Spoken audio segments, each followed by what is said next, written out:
نحمده ونصلي على رسوله الكريم اما بعد فاعوذ بالله من الشيطان الرجيم بسم الله الرحمن الرحيم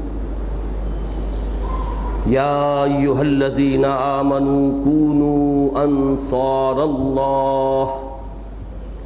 كما قال عيسى ابن مريم للحواريين من أنصاري إلى الله قال الحواريون نحن أنصار الله فآمنت طائفة من بني إسرائيل وكفرت طائفة فأيدنا الذين آمنوا على عدوهم فأصبحوا ظاهرين صدق الله العظيم رب اشرح لي صدري ويسر لي أمري واحلل عقدة من لساني يفقهوا قولي اللهم ربنا ألهمنا رشدنا وأعذنا من شرور أنفسنا اللهم أرنا الحق حقا وارزقنا اتباعه وأرنا الباطل باطلا وارزقنا اجتنابه اللهم وفقنا لما تحب وترضى اللهم وفقنا أن نجاهد في سبيلك بأموالنا وأنفسنا اللهم ارزقنا شهادة في سبيلك آمین یا رب العالمین۔ سورہ صف کے درس کے سلسلے میں آج ہماری 5ویں اور انشاءاللہ آخری نشست ہے۔ یہ سورہ مبارکہ کل 14 آیات پر مشتمل ہے جو 2 رکوعوں میں منقسم ہیں۔ پہلے رکوع میں 9 آیات ہیں، دوسرے رکوع میں 5 آیات ہیں، لیکن ان رکوعوں کی تقسیم سے ہٹ کر ذرا اس کا جو تجزیہ میں درس کے دوران آپ کے سامنے رکھتا رہا ہوں اس کو اپنے ذہن میں اس طرح معین کر لیجئے کہ پہلے 4 آیات پر مشتمل اس کا پہلا سیکشن ہے، یہ تمہیدی نوعیت کا ہے۔ اس کے بعد 4 آیات میں بنی اسرائیل کی تاریخ کے 3 ادوار آئے ہیں بطور نشان عبرت امت مسلمہ کے لیے کہ سابقہ امت مسلمہ یہ تھی، اس کا طرز عمل یہ رہا۔ تو یہ 4 آیات کے 2 سیکشنز ہیں۔ اس کے بعد جو 9ویں آیت ہے یہ منفرد ہے، اور جیسا کہ بارہا عرض کر چکا ہوں قرآن حکیم کی عظیم ترین آیات میں سے ہے، اور اس سورہ مبارکہ کا عمود ہے هو الذی ارسل رسولہ بالہدی ودین الحق لیظہرہ علی الدین کلہ ولو کرہ المشرکون۔ شاہ ولی اللہ دہلوی کی ایک قول کے مطابق تو یہ پورے قرآن مجید کا عمود ہے، لیکن بہرحال اس وقت صرف توجہ سورہ صف کے مضامین پر مرتکز کیجئے تو سورہ صف کا لازماً عمود یہی۔ پھر 4 آیات کا ایک سیکشن ہے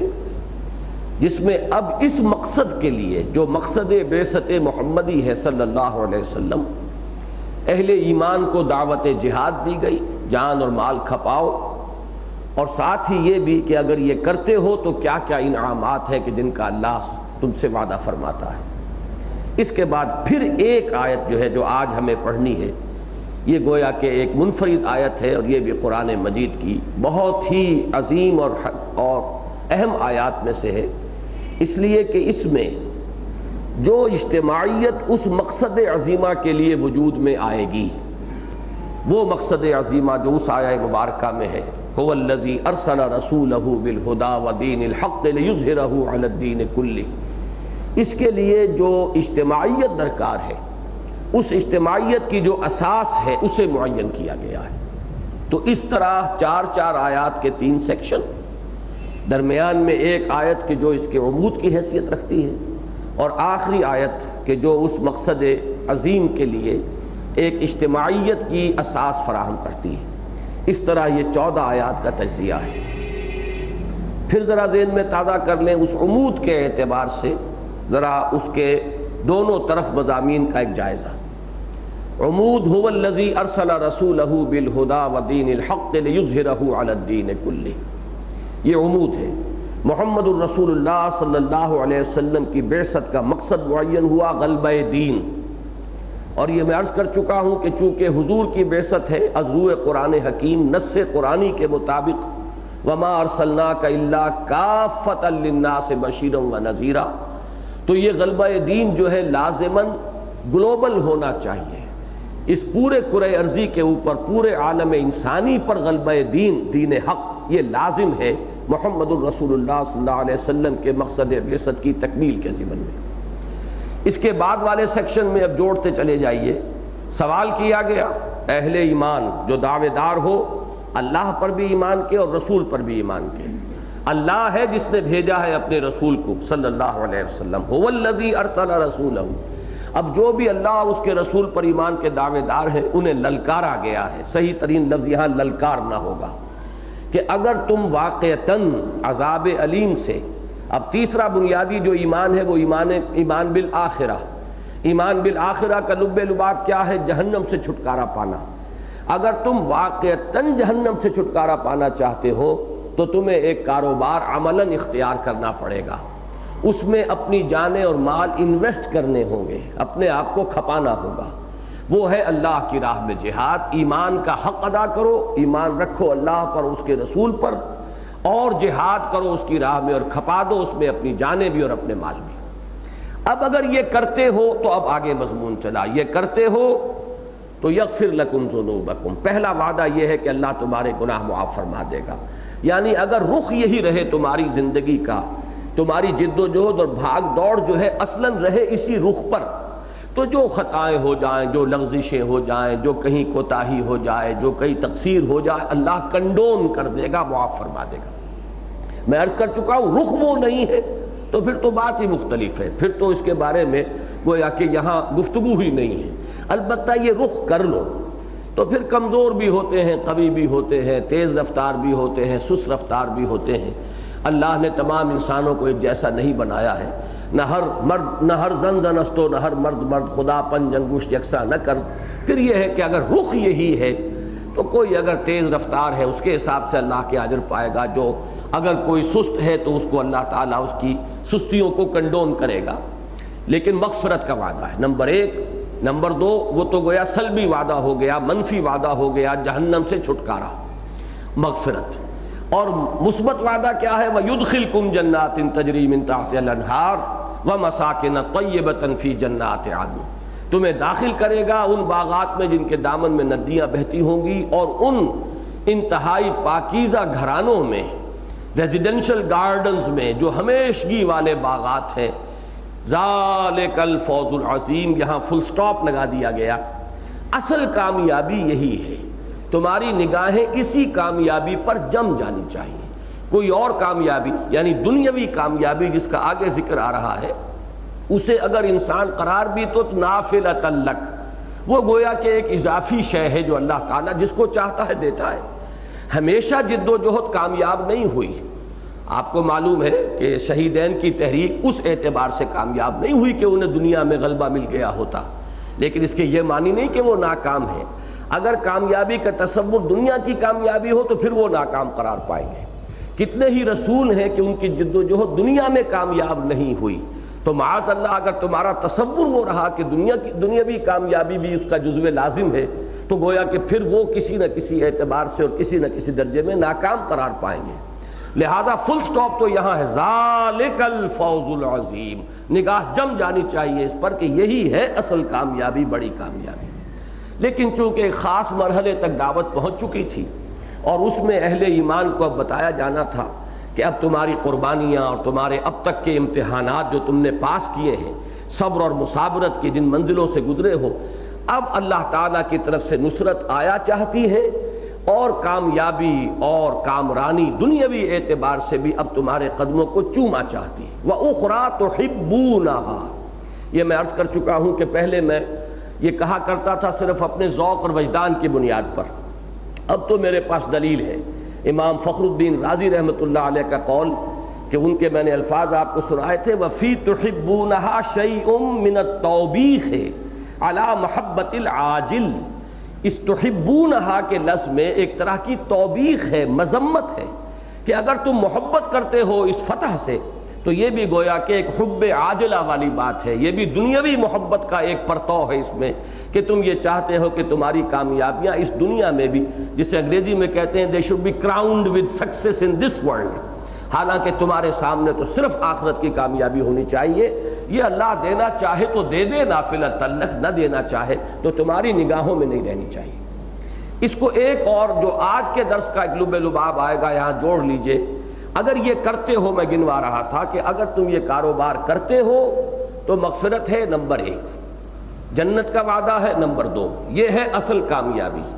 تیسرا وعدہ دنیا میں بھی نصرت اور فتح، اور چوتھا وعدہ تم اللہ کے مددگار قرار پاؤ گے، یا ایھا الذین کونوا یا ایھا الذین آمنوا کونوا انصار اللہ۔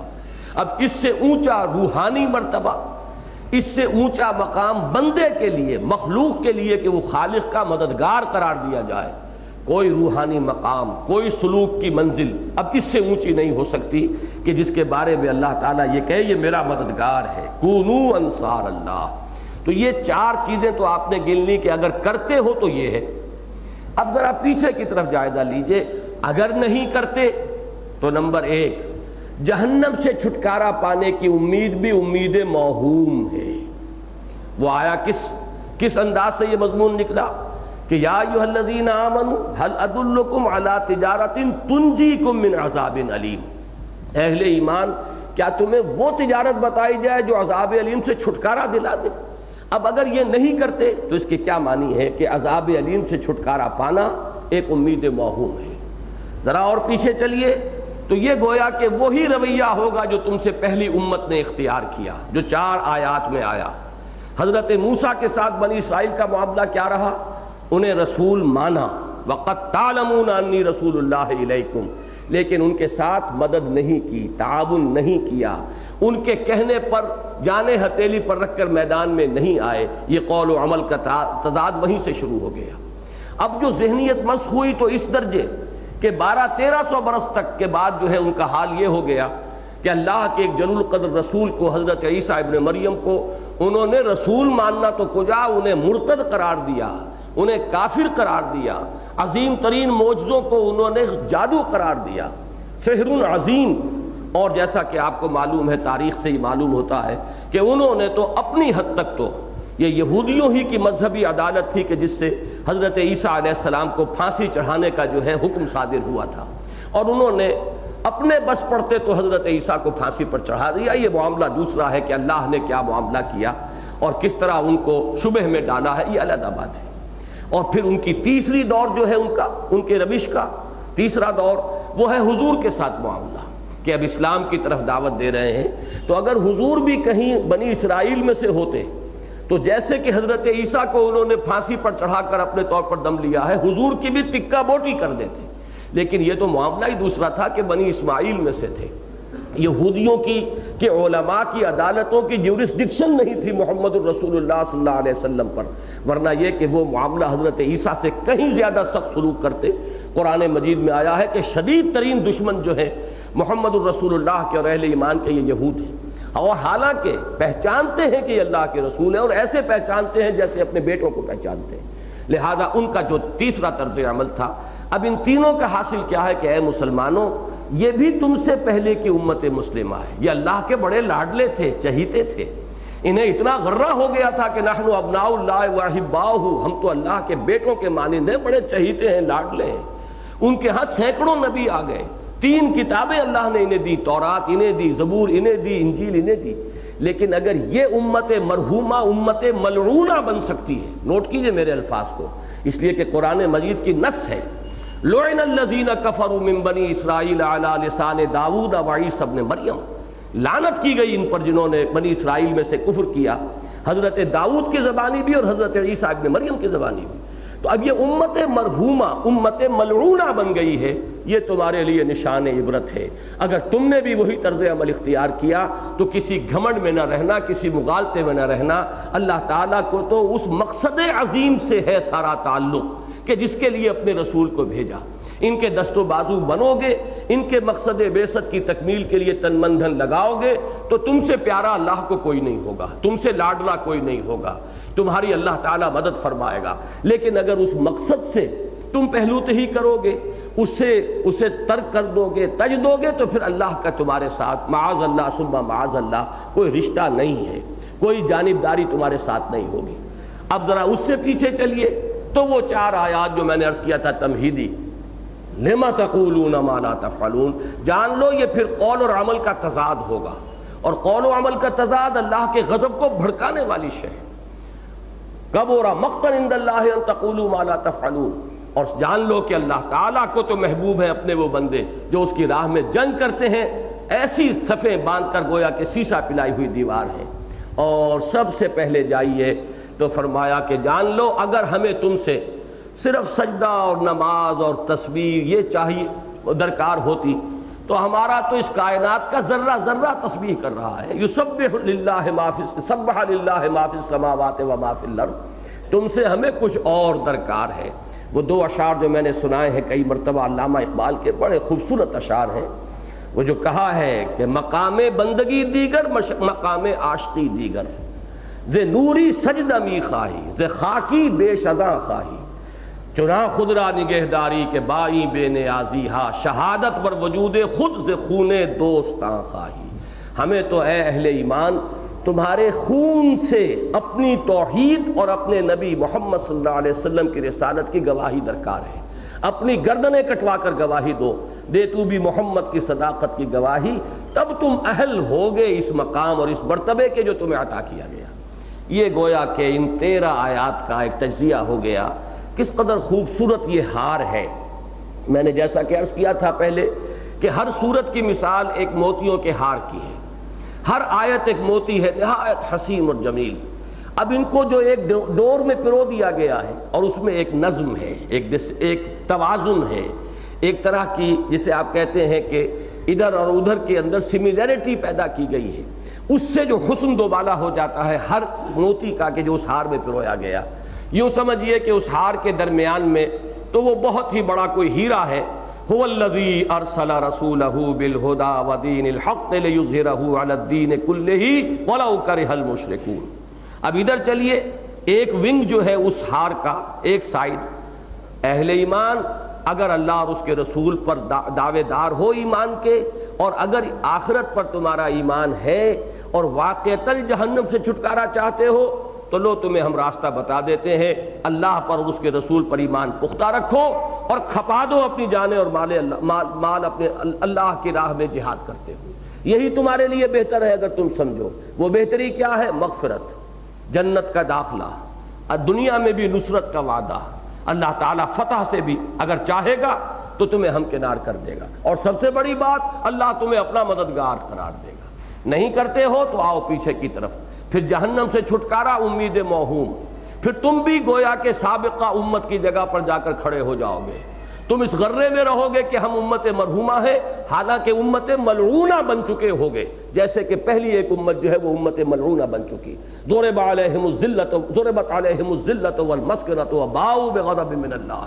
وہ مغضوب امت ہے جسے کہ انہیں غرہ تھا ہم مرحوم ہیں اور محبوب ہیں اللہ کے۔ یہی حشر تمہارا ہوگا، اور اس سے پہلے یہ کہ اللہ نے تو صاف کھول دیا ہے، جو اس وادی میں قدم رکھنا چاہے وہ جان لے اللہ کو محبوب وہ ہیں جو اس کی راہ میں جنگ کرتے ہیں، صفے باندھ کر کوئی سیسا پلائی ہوئی دیوار ہے۔ کان کھول کر سن لو اور سوچ سمجھ کر اس وادی میں قدم رکھو، اور اگر اللہ پر اور اس کے رسول پر ایمان کا دعویٰ ہے تو یہ اس کے تقاضے ہیں۔ باقی رہ گیا سجدہ اور تسبیح اور تحمید اور رکوع اور سجود، تو یہ تو ہماری کائنات کا ذرہ ذرہ کر رہا ہے۔ وما یعلم جنود ربک الا ھو، فرشتوں کی تعداد کا تم تصور ہی نہیں کر سکتے۔ ایک حدیث میں آتا ہے کہ 7 آسمانوں پر بالشت بھر جگہ بھی خالی نہیں ہے جہاں کوئی نہ کوئی وہ نوری مخلوق، وہ فرشتہ، کوئی نہ کوئی فرشتہ یا تو وہ کھڑا ہوا ہے دست بستہ، یا سرب سجود ہے، اور یا یہ ہے کہ وہ رکوع میں ہے۔ تو اللہ کو اس کی ضرورت نہیں تھی بندہ انسان کی تخلیق میں، جیسے کہ فرشتوں نے کہا تھا جب کہ اللہ تعالیٰ نے فرمایا تھا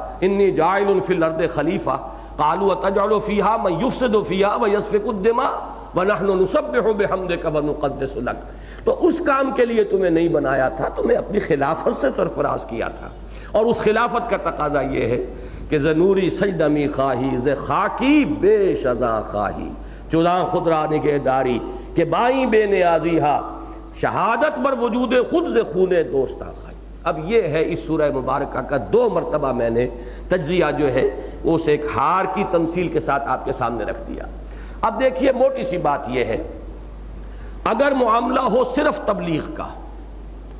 تو ایک فرد بھی تبلیغ کر سکتا ہے، 950 برس تک کر سکتا ہے۔ یہ اس کے صبر، اس کے ثبات، اس کی استقامت، اس کے اوپر دار و مدار ہے۔ اس کے لیے اگر 2 آدمی بن جائیں، 4 بن جائیں، 8 بن جائیں تو اس سے برکت ہو جائے گی، زیادہ بات آگے پھیلے گی۔ لیکن ایک فرد کی حیثیت سے، انفرادی حیثیت میں وہ فریضہ تبلیغ ادا کر سکتا ہے اگر جمع رہے، ڈٹا رہے، بات حق کہتا رہے۔ لیکن اگر بات ہے دین کے غلبے کی تو اب آپ کو جمعیت درکار ہے، انسانی قوت، انسانی طاقت، ایک جماعتی شکل کے اندر جو تن من دھن لگا دینے والے ہوں۔ لہذا اس کے لیے پکارا گیا، یا ایھا الذین آمنوا هل ادلکم علی تجارۃ تنجیکم من عذاب علیم۔ یہ معاملہ جو ہے ذہن میں رکھیے کہ حضرت موسیٰ علیہ السلام حالانکہ خود رسول تھے، ان کے ساتھ ان کے بھائی حضرت ہارون بھی رسول تھے، 2 جلیل القدر رسول، اور پھر قرآن مجید ہی کی گواہی ہے کہ ان کے جو خلیفہ تھے یوشع ابن نون، وہ بھی لوگوں کو ترغیب دلا رہے تھے کہ اللہ کی راہ میں جہاد کرو، قتال کرو۔ 3 تو کم سے کم ثابت ہو گئے، لیکن ظاہر بات ہے کہ 3 سے غلبہ دین کی منزل سر نہیں ہوتی، چاہے ان میں 2 رسول ہو اور 1 صدیق ہو، تب بھی غلبہ دین کا کام نہیں ہو سکتا جب تک کہ ایک معتدب جمعیت تیار نہ ہو۔ ایک انسانی قوت درکار ہے غلبہ دین کے لیے، جیسا کہ میں عرض کر چکا ہوں، پھر ذہن میں رکھیے، محض تبلیغ ایک فرد بھی کر سکتا ہے، لیکن غلبہ دین کے لیے آپ کو ایک جمعیت درکار ہے، قوت درکار ہے، ایک جماعت درکار ہے، ایسے لوگوں کی جو فدائین جن کو کہا جائے، تن من دھن لگا دینے والے لوگ، جن کی سب سے بڑی آرزو اللہ کی راہ میں گردن کٹوا دینا ہو، جو اس میں قطعاً کسی درجے میں بھی اس اپنی جان کو بچانے کے لیے پیٹھ موڑنے والے نہ ہوں، ایسے لوگ، اور پھر یہ کہ وہ منظم ہوں، وہ ایک سم و طاعت کے نظام کے اندر پروئے ہوئے ہوں۔ یہ مضمون ہے بھی آخری آیت کا، یا ایھا الذین آمنوا کونوا انصار اللہ، اہل ایمان، اے ایمان کے دعوے دارو، اللہ کے مددگار بنو، کما قال عیسی ابن مریم للحواریین۔ اب جیسے کہ مثال دی گئی یہودیوں کی، اسی طریقے سے اب مثال دی جا رہی ہے وہ جو وفادار تھے حضرت مسیح علیہ السلام کے حواری۔ جہاں ایک بری مثال موجود ہے پوری تاریخ جو ہے یہود کی، وہاں یہ کہ ایک نہایت درخشاں مثال بھی موجود ہے انہی کی تاریخ میں حواریین مسیح علیہ السلام کی۔ اس میں یاد کر لیجئے جو حضرات تسلسل سے اس درس میں شریک ہو رہے ہیں کہ سورہ حدید میں بھی یہی بات تھی کہ جہاں وہ مذمت والی مثال تھی اس میں بنی اسرائیل کو لایا گیا، وَلَا يَكُونُوا كَالَّذِينَ أُوتُوا الْكِتَابَ مِن قَبْلُ فَطَالَ عَلَيْهِمُ الْأَمَدُ فَقَسَتْ قُلُوبُهُمْ وَكَثِيرٌ مِّنْهُمْ فَاسِقُونَ۔ لیکن اس کے بعد آخری رکوع میں سورہ حدید میں پھر حضرت مسیح علیہ السلام کے متبعین کا ذکر کسی قدر ان کی تحسین کے انداز میں، وَجَعَلْنَا فِي قُلُوبِ الَّذِينَ اتَّبَعُوهُ رَأْفَةً وَرَحْمَةً، ہم نے جن لوگوں نے مسیح کی پیروی کی ان کے دلوں میں رافت اور رحمت پیدا کر دی، اگرچہ ان سے غلطی ہوئی، انہیں غلو کیا اور غلو کر کے انہوں نے رہبانیت کی راہ ایجاد کر لی، اس میں بھی ان کی نیت نیک تھی، لیکن دین میں جو انہوں نے بدعت و رہبانیت ابتدعوہا، یہ بدعت تھی جو انہوں نے ایجاد کی، اور یہ جو ہے غلو تھا دین میں، اس متوازن راستے سے ہٹ کر، لہذا اس کی بھی مثال سامنے لے آئی گئی کہ ان سے بھی بچنا ہے۔ یہاں ترتیب تو وہی ہے کہ وہاں تو صرف ایک آیت میں بنی اسرائیل کا ذکر تھا، یہاں 4 آیتیں میں عرض کر چکا ہوں، آیت نمبر 5 سے آیت نمبر 8 تک، اس میں جو مذمت والی بات تھی تفصیل کے ساتھ آ چکی ہے۔ یہاں اب حضرت مسیح کے جو حواریین تھے ان کا کردار جو ہے ایک روشن اور تابناک مثال کی حیثیت سے پیش کیا جا رہا ہے۔ اہل ایمان اللہ کے مددگار بنو، جیسے کہ کہا تھا عیسیٰ ابن مریم نے حواریین سے، من انصاری الی اللہ، کون ہے میرا مددگار اللہ کی راہ میں۔ اب یہاں نصرت کی 2 نسبتیں نوٹ کر لیجئے۔ پہلا سوال ہے کونو انصار اللہ، بنو اللہ کے مددگار۔ یہاں حضرت مسیح کا قول نقل کیا گیا جیسے کہ انہوں نے حواریین سے کہا تھا کون ہے میرا مددگار اللہ کی راہ میں، جو نسبتیں 2 ہو گئیں، اللہ کی نصرت، اللہ کے رسول کی نصرت۔ قال الحواریون نحن انصار اللہ، تو جواب دیا تھا حواریین مسیح علیہ الصلوۃ والسلام نے، ہم ہیں اللہ کے مددگار۔ فآمنت طائفۃ من بنی اسرائیل وکفرت طائفہ، تو بنی اسرائیل میں سے ایک گروہ ایمان لایا، اور وہ معدود چند لوگ تھے، اور ایک گروہ جس کی یہاں تشریح نہیں ہے کہ اکثریت ان کی وہی تھی کہ جنہوں نے کفر کی روش اختیار کی۔ اس کے بعد تاریخ کو سمیٹا گیا ہے ایک طویل داستان کو، جسے آپ کہتے ہیں to cut a long story short, تو اس انداز میں جو انجام آخر کار ہوا وہ کیا تھا؟ فَأَيَّدْنَا الَّذِينَ آمَنُوا عَلَىٰ عَدُوِّهِمْ، تو ہم نے تائید فرمائی، ہم نے مدد دی ان لوگوں کو جو ایمان لائے تھے ان کے خلاف جنہوں نے کفر کی روش اختیار کی، جو دشمنی کر رہے تھے حضرت مسیح علیہ السلام سے۔ فَأَصْبَحُوا ظَاهِرِينَ، تو وہی جو تھے حواریین اور ان کے ماننے والے اور حضرت مسیح پر ایمان رکھنے والے، وہی ہوئے غالب۔ یہ ظاہرین وہ لفظ آ گیا، لِيُظْهِرَهُ عَلَى الدِّينِ كُلِّهِ، اس کے ساتھ جو ہے اس کا تعلق جڑ جائے گا۔ ظاہر یہاں بمعنی غالب ہے، اگرچہ اردو میں عام طور پر ظاہر ہم کہتے ہیں نمایاں کو، وہ میں پوری شرح کر چکا ہوں اس وقت کہ اس لفظ کا مادہ کیا ہے، اس سے یہ مفہوم کیسے وجود میں آتا ہے، وہ تفصیل جو ہے اس وقت میں نہیں دہراؤں گا۔ اب اس سے پہلے کہ اس آیہ مبارکہ کے اب ہم ایک ایک لفظ پر غور کریں، اس کا تعلق اس عظیم آیت کے ساتھ بھی نوٹ کر لیجئے جو سورہ حدید کی آیت نمبر 25 ہے۔ اس کے پہلے حصے کا تعلق اس سورہ صف کی جو مرکزی آیت ہے اس کے ساتھ میں نے بارہا نمایاں کیا۔ لَقَدْ أَرْسَلْنَا رُسُلَنَا بِالْبَيِّنَاتِ وَأَنزَلْنَا مَعَهُمُ الْكِتَابَ وَالْمِيزَانَ، یہ تھا کہ جو سورہ حدید میں فرمایا ہم نے بھیجا اپنے رسولوں کو واضح نشانیوں کے ساتھ اور اتاری ان کے ساتھ میزان بھی اور شریعت بھی، کتاب بھی اور میزان بھی۔ اس کے پیرلل یہاں کیا مضمون آیا؟ هُوَ الَّذِي أَرْسَلَ رَسُولَهُ بِالْهُدَى وَدِينِ الْحَقِّ، وہی ہے اللہ جس نے بھیجا اپنے رسول کو صلی اللہ علیہ وسلم الہدا، قرآن حکیم اور دین حق، وہ نظام عدل و قسط دے کر کہ جو کامل نظام زندگی کی شکل میں محمد الرسول اللہ کو دیا گیا۔ اب وہاں فرمایا تھا لِيَقُومَ النَّاسُ بِالْقِسْطِ، یہ سب کچھ ہم نے کس لیے کیا؟ تاکہ لوگ عدل اور انصاف پر قائم ہوں۔ یہاں فرمایا لِيُظْهِرَهُ عَلَى الدِّينِ كُلِّهِ، تاکہ غالب کر دیں اس نظام عدل و قسط کو پورے کے پورے نظام زندگی پر۔ الفاظ مختلف ہیں، مفہوم ایک ہی ہے، لیکن اب جوڑیے اس آیہ مبارکہ کا آخری ٹکڑا کیا ہے؟ وَلِيَعْلَمَ اللَّهُ مَن يَنصُرُهُ وَرُسُلَهُ بِالْغَيْبِ، اور اللہ دیکھنا چاہتا ہے کہ کون ہے اس کے وفادار بندے جو مدد کرتے ہیں اس کی بھی اور اس کے رسولوں میں بھی، غیب کے باوجود۔ اللہ تعالیٰ ان کی نگاہوں کے سامنے نہیں ہے، جنت ان کی نگاہوں کے سامنے نہیں ہے، اللہ کی رضا جوئی کے لیے، جنت کے حصول کے لیے، دوزخ بھی ان کے نگاہوں کے سامنے نہیں ہے، دوزخ سے بچنے کے لیے جو اللہ کی مدد کر رہے ہیں اور اللہ کے رسولوں کی مدد کر رہے ہیں، کون ہے وہ وفادار بندے؟ اللہ دیکھنا چاہتا ہے۔ اب دیکھیے ان الفاظ کو، وَلِيَعْلَمَ اللَّهُ مَن يَنصُرُهُ وَرُسُلَهُ بِالْغَيْبِ، اور تاکہ اللہ دیکھ لے کہ کون ہے اس کے وہ وفادار بندے جو مدد کرتے ہیں اس کی بھی اور اس کے رسولوں کی بھی غیب میں۔ یہ ٹکڑا ہے جس کی وضاحت یہ آیت ہے، یا ایھا الذین آمنوا کونوا انصار اللہ۔ وہی دو نصرتیں وہاں تھی، اللہ کی نصرت اور اس کے رسولوں کی نصرت۔ اہل ایمان بنو اللہ کے مددگار، کما قال عیسی ابن مریم للحواریین من انصاری الی اللہ۔ تو اس آیت کا جو آخری حصہ تھا، یوں سمجھئے کہ اسی کی شرح پر مشتمل ہے یہ آخری آیت سورہ صف کی۔ درمیان میں اس میں کیا تھا؟ وَأَنزَلْنَا الْحَدِيدَ، ہم نے لوہا بھی اتارا ہے، فیہ باس شدید، اس میں جنگ کی صلاحیت ہے، اس کی طرف اشارہ ہو گیا درمیان میں، یا ایھا الذین آمنوا هل ادلکم علی تجارۃ تنجیکم من عذاب علیم تؤمنون باللہ ورسولہ وتجاہدون فی سبیل اللہ باموالکم وانفسکم ذالکم خیر لکم ان کنتم تعلمون۔ اور اس جہاد کی آخری منزل وہی قتال فی سبیل اللہ ہے جس میں لوہا استعمال ہوتا ہے۔ وہاں اجمال تھا، وَأَنزَلْنَا الْحَدِيدَ فِيهِ بَأْسٌ شَدِيدٌ، ہم نے لوہا بھی اتارا ہے جس میں بڑی جنگ کی صلاحیت اسلحہ بنتا ہے، یہاں اس کے لیے پکار لیا گیا۔ تو یوں کہیے کہ یہ 9ویں آیت سے لے کر 14ویں آیت تک در حقیقت یہ شرح ہو رہی ہے سورہ حدید کی آیت نمبر 25 کی، لَقَدْ أَرْسَلْنَا رُسُلَنَا بِالْبَيِّنَاتِ وَأَنزَلْنَا مَعَهُمُ الْكِتَابَ وَالْمِيزَانَ لِيَقُومَ النَّاسُ بِالْقِسْطِ وَأَنزَلْنَا الْحَدِيدَ فِيهِ بَأْسٌ شَدِيدٌ وَمَنَافِعُ لِلنَّاسِ وَلِيَعْلَمَ اللَّهُ مَن يَنصُرُهُ وَرُسُلَهُ بِالْغَيْبِ إِنَّ اللَّهَ قَوِيٌّ عَزِيزٌ صدق اللہ العظیم۔ اب آئیے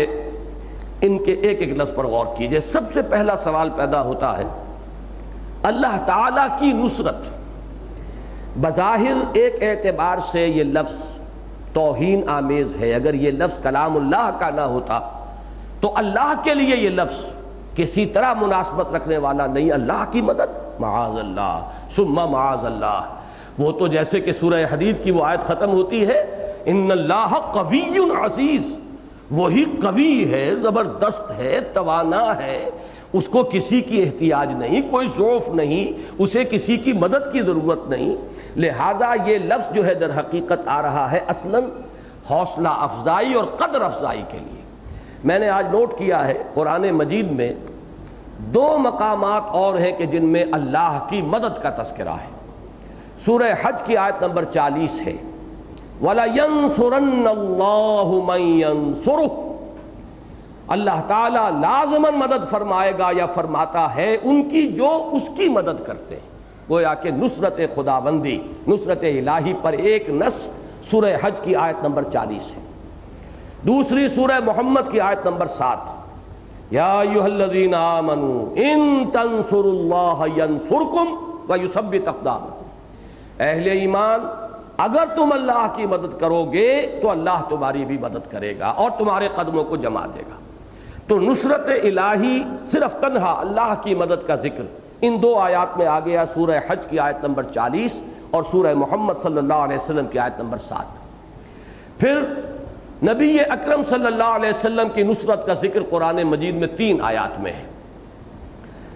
سب سے پہلے تو سورہ آل عمران کی آیت کہ اللہ تعالیٰ نے وعدہ لیا تھا تمام رسولوں سے کہ جو بھی تمہارے بعد رسول آئیں گے اور خاص طور پر ہمارے آخری رسول، گویا کہ ان رسولوں کی وساطت سے تمام سابقہ امتوں سے ایک عہد لیا گیا تھا ثم جاءکم رسول مصدقا لما معکم لتؤمنن بہ ولتنصرنہ، پھر جب وہ رسول آئیں گے جو کہ تصدیق کرتے ہوئے آئیں گے ان چیزوں کی جو تمہارے پاس موجود ہوں گی، تمہارے سامنے ہوں گی، تم لازماً ان پر ایمان لاؤ گے اور تم لازماً ان کی مدد کرو گے۔ یہی لفظ آیا ہے، یہ سورہ آل عمران کی آیت نمبر 81 ہے۔ سورہ اعراف کی آیت نمبر 157، یہ وہ عظیم آیت ہے جس پر میں نے ایک تقریر کی تھی مکمل، اور وہ میرا کتابچہ موجود ہے، بہت سادہ زبان میں اور بہت ہی وہ بنیادی کتابچہ ہے، اگرچہ اس طور پر میں اسے لکھ نہیں سکا، ورنہ یہ کہ اگر میں اس کو خود لکھ دیتا دوبارہ تو جیسے مسلمانوں پر قرآن مجید کے حقوق والا کتابچہ ہمارا بہت اہم اور بنیادی اور اساسی اور جامع بن گیا ہے، ویسا ہی کتابچہ بن جاتا،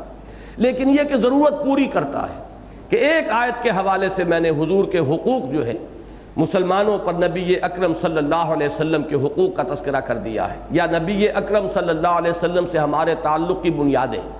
وہ یہ 4 الفاظ ہیں فالذین آمنوا بہ وعزروہ ونصروہ واتبعوا النور الذی انزل معہ اولئک ھم المفلحون۔ تو جو لوگ ہمارے اس رسول نبی امی صلی اللہ علیہ وسلم پر ایمان لائیں گے، ان کی تعظیم کریں گے، ان کی مدد کریں گے اور اتباع کریں گے اس روشنی کا کہ جو ان کے ساتھ نازل کی جائے گی، یعنی قرآن حکیم، تو وہی لوگ ہوں گے فلاح پانے والے۔ یہاں بھی حضور کی نصرت کا ذکر ہے۔ اور ایک مرتبہ یہ سورہ توبہ کی آیت نمبر 40 میں یہ منفی انداز میں زجر اور توبیخ کے انداز میں مسلمانوں سے خطاب کیا گیا ہے غزوہ تبوک کے موقع پر۔ کیا ہو گیا ہے تمہیں جب تمہیں کہا جا رہا ہے اللہ کی راہ میں نکلو، تم بوجھل ہوئے جا رہے ہو، زمین کی طرف دھنسے چلے جا رہے ہو۔ وہیں یہ الفاظ آئے ہیں تنبیہ کے انداز میں الا تنصروہ فقد نصرہ اللہ، اگر تم مدد نہیں کرو گے تو یہ نہ سمجھنا کہ ان کی کوئی مدد کرنے والا نہیں، ان کی مدد تو اللہ کرتا رہا ہے، کیسے کیسے مراحل سے گزار کر لایا ہے۔ آج تو یوں سمجھیے سن 9 ہجری ہے، مکہ بھی فتح ہو چکا ہے، جزیرہ نما عرب پر غلبہ حاصل ہو چکا ہے۔ وہ وقت بھی تھا ثانی اثنین اذ ہما فی الغار، جب یہ 2 میں کے دوسرے تھے، صرف 2 اور ان میں یہ دوسرے تھے، اور اس وقت جو ہے غار کے اندر یہ روپوش تھے۔ اس وقت کس نے مدد کی تھی، کس نے بچایا تھا ان تفتیش کرنے والوں سے، اور جو سراغ لگاتے لگاتے اور وہ کھوج نکالتے نکالتے عین غار کے دہانے تک پہنچ گئے تھے۔ الا تنصروہ فقد نصرہ اللہ، اللہ نے تو ان کی مدد کی ہے۔ تو دو مقامات وہاں ہیں جہاں صرف اللہ کی نصرت کا ذکر ہے، 3 مقامات وہاں ہیں جہاں رسول کی نصرت کا ذکر ہے۔ اس کے بعد اب نوٹ کیجئے 2 آیات تو قرآن مجید میں ایسی ہیں جس میں اللہ اور اس کے رسول دونوں کو جمع کیا گیا ہے ایک ہی بریکٹ کی شکل میں، اللہ کے رسولوں کی نصرت۔ سورہ حدید کی آیت نمبر 25، وَلِيَعْلَمَ اللَّهُ مَن يَنصُرُهُ وَرُسُلَهُ بِالْغَيْبِ، اللہ دیکھنا چاہتا ہے کہ کون ہے اس کے وفادار بندے جو اس کی اور اس کے رسولوں کی مدد کرتے ہیں۔ سورہ حشر جو ہم پڑھ چکے ہیں، اسی سلسلہ سور کی وہ سورت ہے، اس میں ہم یہ آیت نمبر 8 پڑھ چکے ہیں، لِلْفُقَرَاءِ الْمُهَاجِرِينَ الَّذِينَ أُخْرِجُوا مِن دِيَارِهِمْ وَأَمْوَالِهِمْ يَبْتَغُونَ فَضْلًا مِّنَ اللَّهِ وَرِضْوَانًا وَيَنصُرُونَ اللَّهَ وَرَسُولَهُ، جو مدد کر رہے ہیں اللہ کی اور اس کے رسول کی صلی اللہ علیہ وسلم۔ تو یہ 2 آیات میں اللہ اور اس کے رسول کو گویا کہ بریکٹ کیا گیا، اور 2 مقامات ہیں یہ کہ جن میں سے ایک ہم پڑھ رہے ہیں، یا ایھا الذین آمنوا کونوا انصار اللہ کما قال عیسی ابن مریم للحواریین من انصاری الی اللہ۔ من انصاری الی اللہ میں نصرت رسول ہے، اور انصار اللہ میں صراحت کے ساتھ یہ جو ہے اللہ تعالیٰ کی نصرت۔ بعین ہی یہی مضمون سورہ آل عمران میں آیا ہے، وَإِذَا أَحَسَّ عِیسیٰ مِنْهُمُ الْكُفْرَ، جبکہ وہ شروع ہوا ہے مخالفت کا معاملہ یہود کا حضرت مسیح علیہ السلام سے، غالباً لما کا لفظ وَلَمَّا أَحَسَّ عِیسیٰ مِنْهُمُ الْكُفْرَ، ہاں جی، فَلَمَّا أَحَسَّ عِیسیٰ مِنْهُمُ الْكُفْرَ، جب کفر کی بہت ہی شدت محسوس کی حضرت مسیح نے، تو انہوں نے کہا قال من انصاری الی اللہ، کون ہے میرا مددگار اللہ کی راہ میں؟ تو اس وقت حواریین نے کہا تھا نحن انصار اللہ۔ یہ بالکل وہی مضمون ہے جو اس مقام پر آیا ہے، اسی کا مثنیٰ ہے جو سورہ آل عمران میں ہے۔ اب اصولاً سمجھیے کہ ایک بات تو میں نے یہ عرض کر دی کہ یہ اللہ کی مدد، اللہ کے رسول کی مدد، یہ گویا کہ ایک مرتبے کو ظاہر کرنے کے لیے، حوصلہ افزائی کے لیے، قدر افزائی کے لیے یہ اسلوب اختیار کیا گیا، لیکن آیا اس کی کوئی اور منطقی توجیہ بھی ہے یا نہیں؟ یہ ہے ذرا فلسفیانہ سوال۔ دیکھیے اس کی منطقی توجیہ وہ ہے جو پچھلے 2 جمعوں میں تفصیل سے میں شہادت علی الناس کے عنوان سے اپنے تقاریر کے اندر بیان کر چکا ہوں۔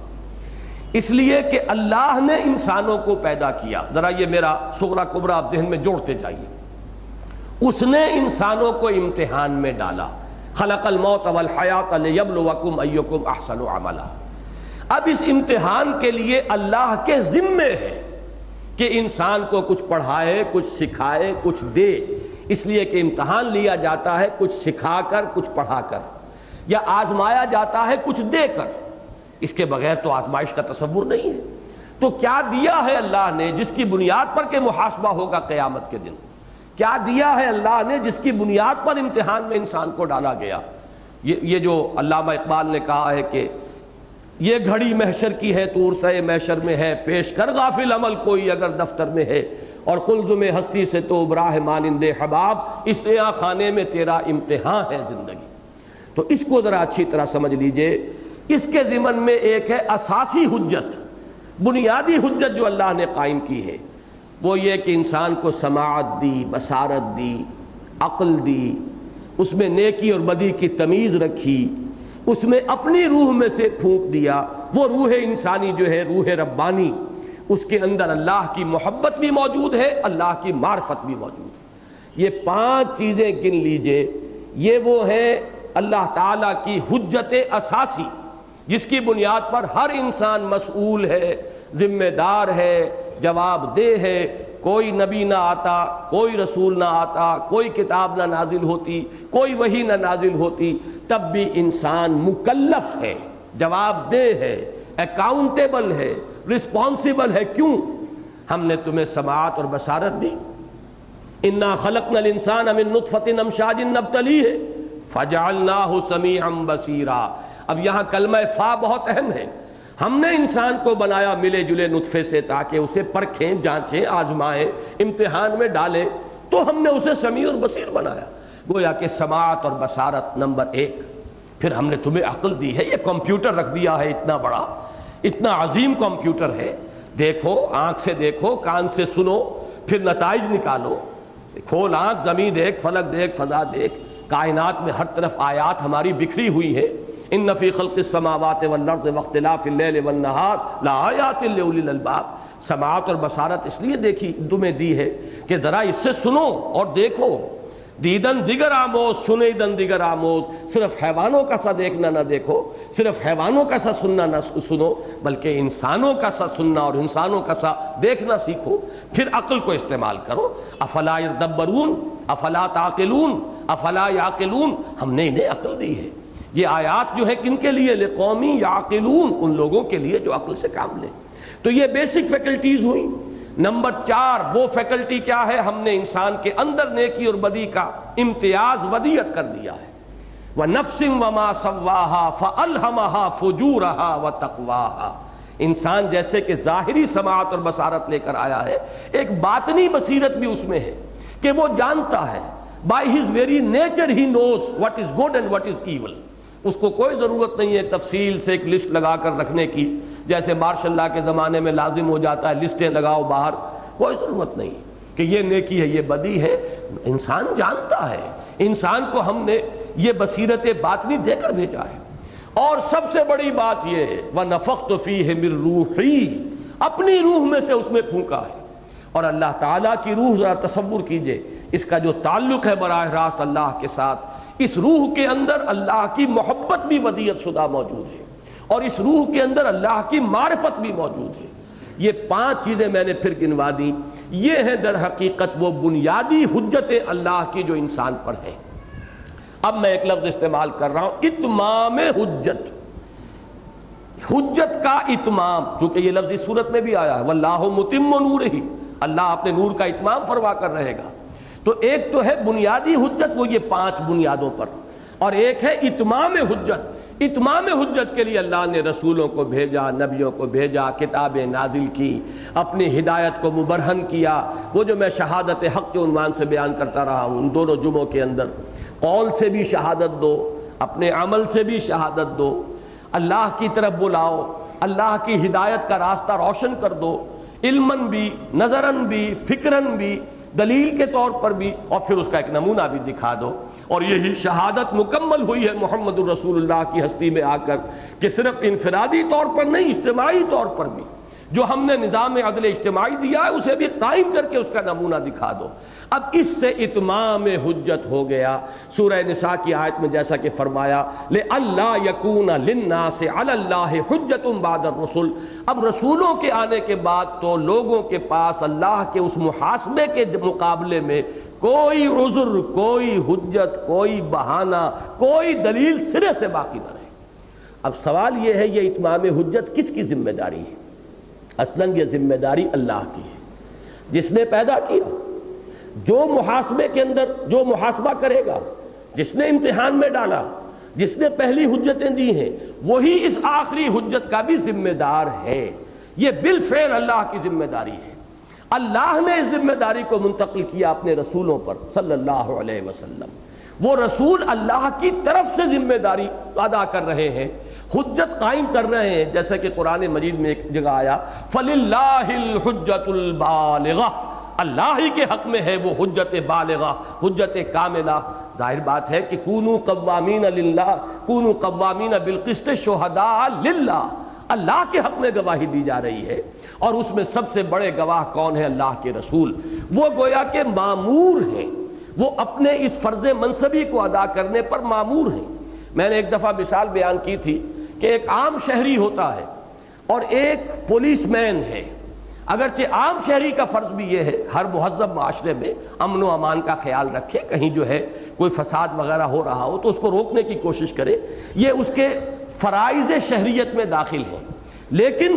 جو پولیس مین ہے وہ تو اسی کی تنخواہ پا رہا ہے، وہ تو اسی کے لیے ملازم ہے، اس کا تو یہ فرض منصبی ہے. اسے تو جان بھی جوکھوں میں ڈالنی ہوگی، اپنی جان کا خطرہ بھی لے کر بہرحال وہ فساد جو ہے اس کو روکنا ہوگا، اس لیے کہ یہ تو اس کا عین فرض منصبی ہے. اگر وہ نہیں کرتا تو وہ تو گویا کہ اپنے اس فرض منصبی کی ادائیگی میں کوتاہی کر رہا ہوگا. اسی طرح ایک عام شہری کا بھی فرض ہے حفظان صحت کے اصولوں کو منحوظ رکھنا، گندگی نہ ہونے دے، کوڑا کرکٹ جو ہے گلی میں باہر نہ پھینکے، اس کے لیے صحیح جو اصول ہیں ان کو اختیار کرے۔ یہ حفظان صحت کا اہتمام یہ ہر شہری کا بھی فرض ہے، لیکن جو محکمہ ہے صفائی کا وہ تو اسی کی روزی پاتے ہیں، انہیں تو صفائی کرنی ہی کرنی ہے، ان کی تو یہ ذمہ داری ہے، اس لیے کہ وہ اسی کے ملازم ہیں۔ بس یہی سمجھیے کہ اگرچہ یہ فرض عام انسانوں کا بھی ہے، دعوت و تبلیغ، جو بھی حق جس کو مل گیا ہے اس کے ذمے ہے کہ حق کو آگے پہنچائے، یہ انسانی کردار کا لازمی تقاضا ہے کہ جو شے میں نے حق سمجھی میں اسے لوگوں تک پہنچاؤں۔ یہ میری لوگوں کی خیر خواہی کا بھی تقاضا ہے، جو بات مجھے اپنے لیے اچھی لگی وہ میں اپنے بھائی کے لیے بھی پسند کروں۔ یہ میری غیرت حق کا بھی تقاضا ہے کہ جس شے کو میں نے حق سمجھا ہے اسے میں پامال نہ دیکھ سکوں۔ یہ تین چیزیں ذہن میں رکھیے کہ اس کی روح سے ہر شہری کا بھی فرض ہے دعوت حق، احقاق حق، ابطال باطل، لیکن رسول تو گویا کہ مامور من اللہ ہے اسی کام کے لیے، وہ تو اسی کام پر مامور کیے گئے، ان کا تو فرض منصبی ہی یہ ہے، انہیں تو جینا ہے اس کے لیے، انہیں تو سونا ہے اس کے لیے، جاگنا ہے اس کے لیے، ان کی پوری زندگی کا مرکز و محور جو ہے وہ یہی بن جائے گا، اس لیے کہ ان کے ذمے ہے اللہ کی طرف سے لوگوں پر حجت قائم کر دینا۔ اب اس سے آگے سمجھیے انسانوں میں سے یا امتیوں میں سے جو اس کام میں آگے بڑھے گا اور دست و بازو بنے گا وہ گویا کہ مددگار ہو گیا اللہ کا بھی، اس لیے کہ اصلاً ذمہ داری حجت قائم کرنے کی اللہ کی ہے۔ اللہ نے اپنی وہ ذمہ داری ڈیلیکیٹ کی ہے اپنے رسولوں کو، بنیادی طور پر ان کا فرض ہے کہ شاہدن علیکم انا ارسلنا الیکم رسولا شاہدن علیکم کما ارسلنا الی فرعون رسولا، اصل ذمہ داری محمد الرسول اللہ کی ہے صلی اللہ علیہ وسلم۔ اسی طرح فکیف اذا جئنا من کل امۃ بشہید وجئنا بک علی ہؤلاء شہیدا، کیا ہوگا اس دن جس دن ہم ہر امت میں سے ایک گواہ کھڑا کریں گے اور اے نبی آپ کو لائیں گے گواہ بنا کر ان پر۔ تو معلوم ہوا کہ اصل گواہ تو ہے محمد صلی اللہ علیہ وسلم، لہذا اصل ذمہ داری انہی کی ہے۔ اب جو بھی امت میں سے اس کام میں اپنی توانائیاں کھپا رہا ہے، اپنی صلاحیتیں لگا رہا ہے، اپنے وسائل صرف کر رہا ہے، اپنا وقت لگا رہا ہے، وہ گویا کہ فی الواقع حقدار ہیں اس کے کہ وہ اللہ کے مددگار قرار پائیں اور محمد الرسول اللہ صلی اللہ علیہ وسلم کے مددگار قرار پائیں۔ گویا کہ یہ محض صرف ایک دلجوئی کے لیے یا حوصلہ افزائی کے لیے نہیں ہے، بلکہ خالص جو منطقی اور فلسفیانہ اور حکمت جو ہے اس کی نبوت اور رسالت کے منصب کی، اس کا عین تقاضا ہے کہ اب امت اگر یہ کام کرتی ہے تو واقعتاً انصار اللہ اور انصار محمد صلی اللہ علیہ وسلم، انصار اللہ و انصار الرسول صلی اللہ علیہ وسلم کے خطاب کے مستحق قرار پائیں۔ تو ایک منطقی ربط ہے اس لفظ کے استعمال میں، اور اسی کو میں نے واضح کرنے کے لیے یہ پورا پس منظر جو ہے آپ کے سامنے رکھا ہے۔ ویسے یہ کہ بڑی شرح و بسط کے ساتھ میں نے اس پر آج سے کوئی 13-14 برس پہلے قرآن کانفرنسوں کا بھی ہمارا سلسلہ شروع ہی ہوا تھا، تیسری یا چوتھی قرآن کانفرنس تھی، اس میں میں نے ایک مقالہ پڑھا تھا نبی اکرم صلی اللہ علیہ وسلم کا مقصد بعثت، وہ پھر اب کتابی شکل میں بھی تھا، 3-4 ایڈیشن چھپے تھے پہلے،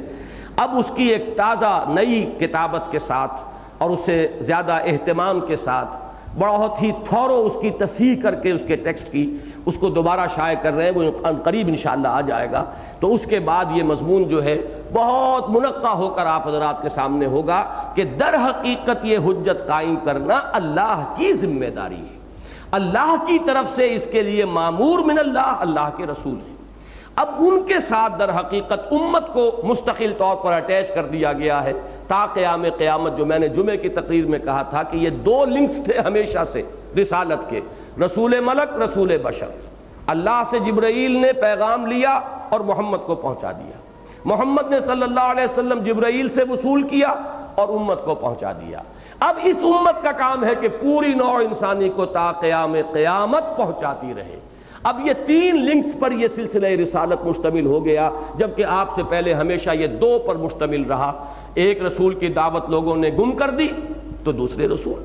اب ان کے پاس پھر وہ رسول ملک آ رہے ہیں، رسول بشر تک پہنچ گیا، رسول بشر نے انسانوں تک پہنچا دیا۔ یہ 2 لنکس چلے آ رہے تھے جو سورہ حج کے آخری رکوع میں بیان کیا گیا، اللہ یصطفی من الملائکۃ رسلا ومن الناس، یہ قاعدہ کلیہ تھا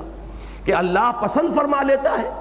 اپنے فرشتوں میں سے بھی کسی کو ایلچی بنا لیتا ہے، جس کو چاہتا ہے، جس کو پسند کرتا ہے، وہ حضرت جبرائیل ہے علیہ الصلوۃ والسلام، اور انسانوں میں سے بھی جس کو چن لیتا ہے، پسند کر لیتا ہے، مصطفیٰ بنا دیتا ہے۔ ان اللہ اصطفیٰ آدم و نوحا وآل ابراہیم وآل عمران علی العالمین، اللہ نے چنا ان کو،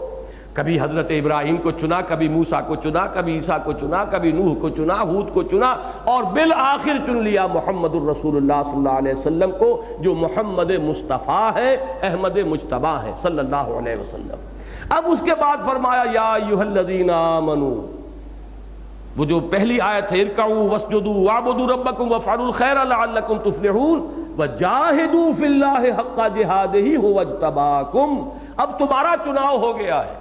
اب تمہیں سلیکٹ کر لیا اللہ نے، اب تمہیں پسند کر لیا ہے ایک تیسرے لنک کی حیثیت سے، رسول ملک، رسول بشر، اور اب امت محمد صلی اللہ علیہ وسلم تا قیام قیامت لیکون الرسول شہیدا علیکم وتکونوا شہداء علی الناس۔ تو یہ پورا فلسفہ ہے نبوت و رسالت کا، غرض و غایت کیا ہے،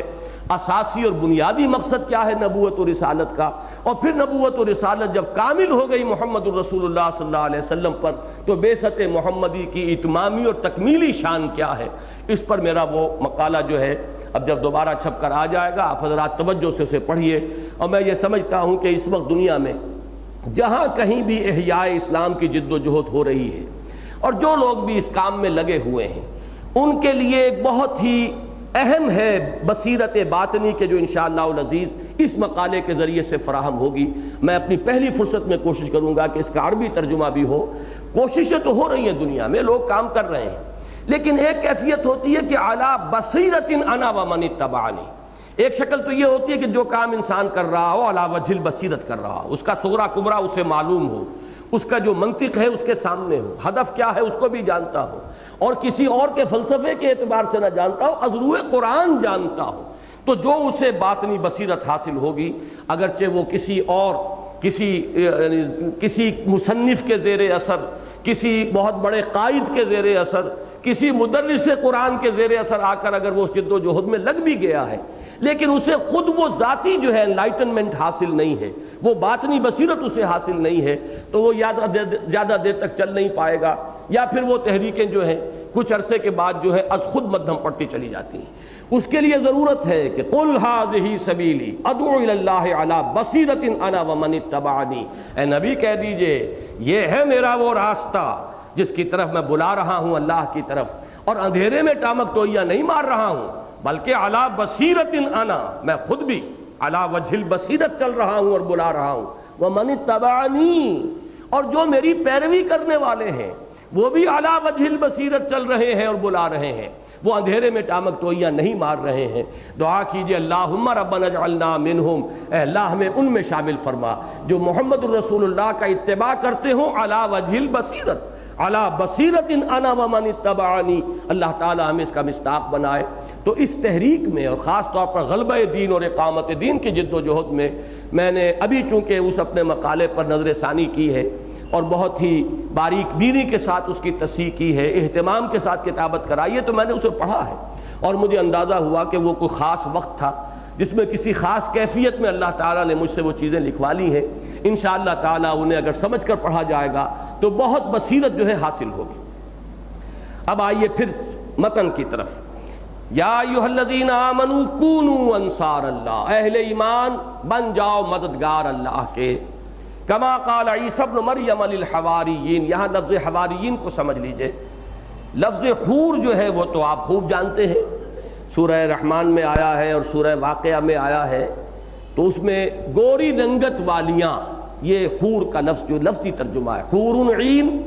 عین وہ ہے کہ جو بڑی بڑی آنکھوں والی ہوں، تو حور کی یہ دو الفاظ جو قرآن مجید میں آتے ہیں، ایک ان کی گوری رنگت کی طرف اشارہ کرنے کے لیے لفظ حور،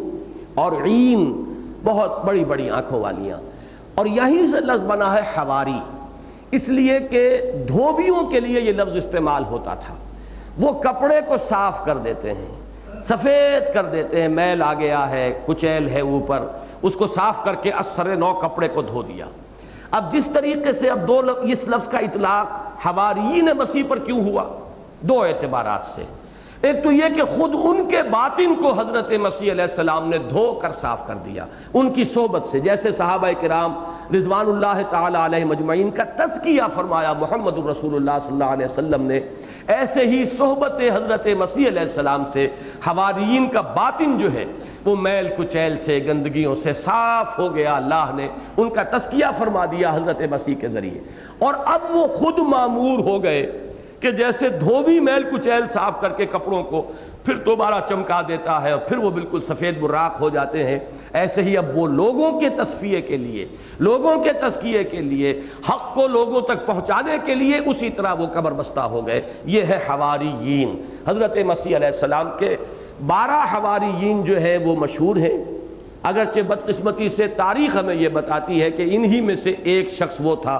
جس نے غداری کی تھی۔ واللہ عالم یہ تاریخ کس حد تک ہمارے لیے قابل اعتماد ہے، لیکن بہرحال اور ہمارے پاس کوئی ذریعہ جو ہے ان چیزوں کی تصدیق کا یا تردید کا یا توثیق کا کوئی اور ذریعہ نہیں ہے۔ وہ 12 حواری تھے ساتھ حضرت مسیح علیہ السلام کے، وہ لاسٹ سپر جو کہلاتا ہے، آخری کھانا جو کھایا گیا ہے ایک باغ میں جہاں روپوش تھے حضرت مسیح، جیسے حضور حضرت ابو بکر صدیق کے ساتھ غار میں روپوش تھے، ایسے ہی ایک باغ میں حضرت مسیح اپنے ان حواریین کے ساتھ روپوش تھے۔ انہی میں سے ایک شخص گیا ہے 30 اشرفیوں کی رشوت لے کر،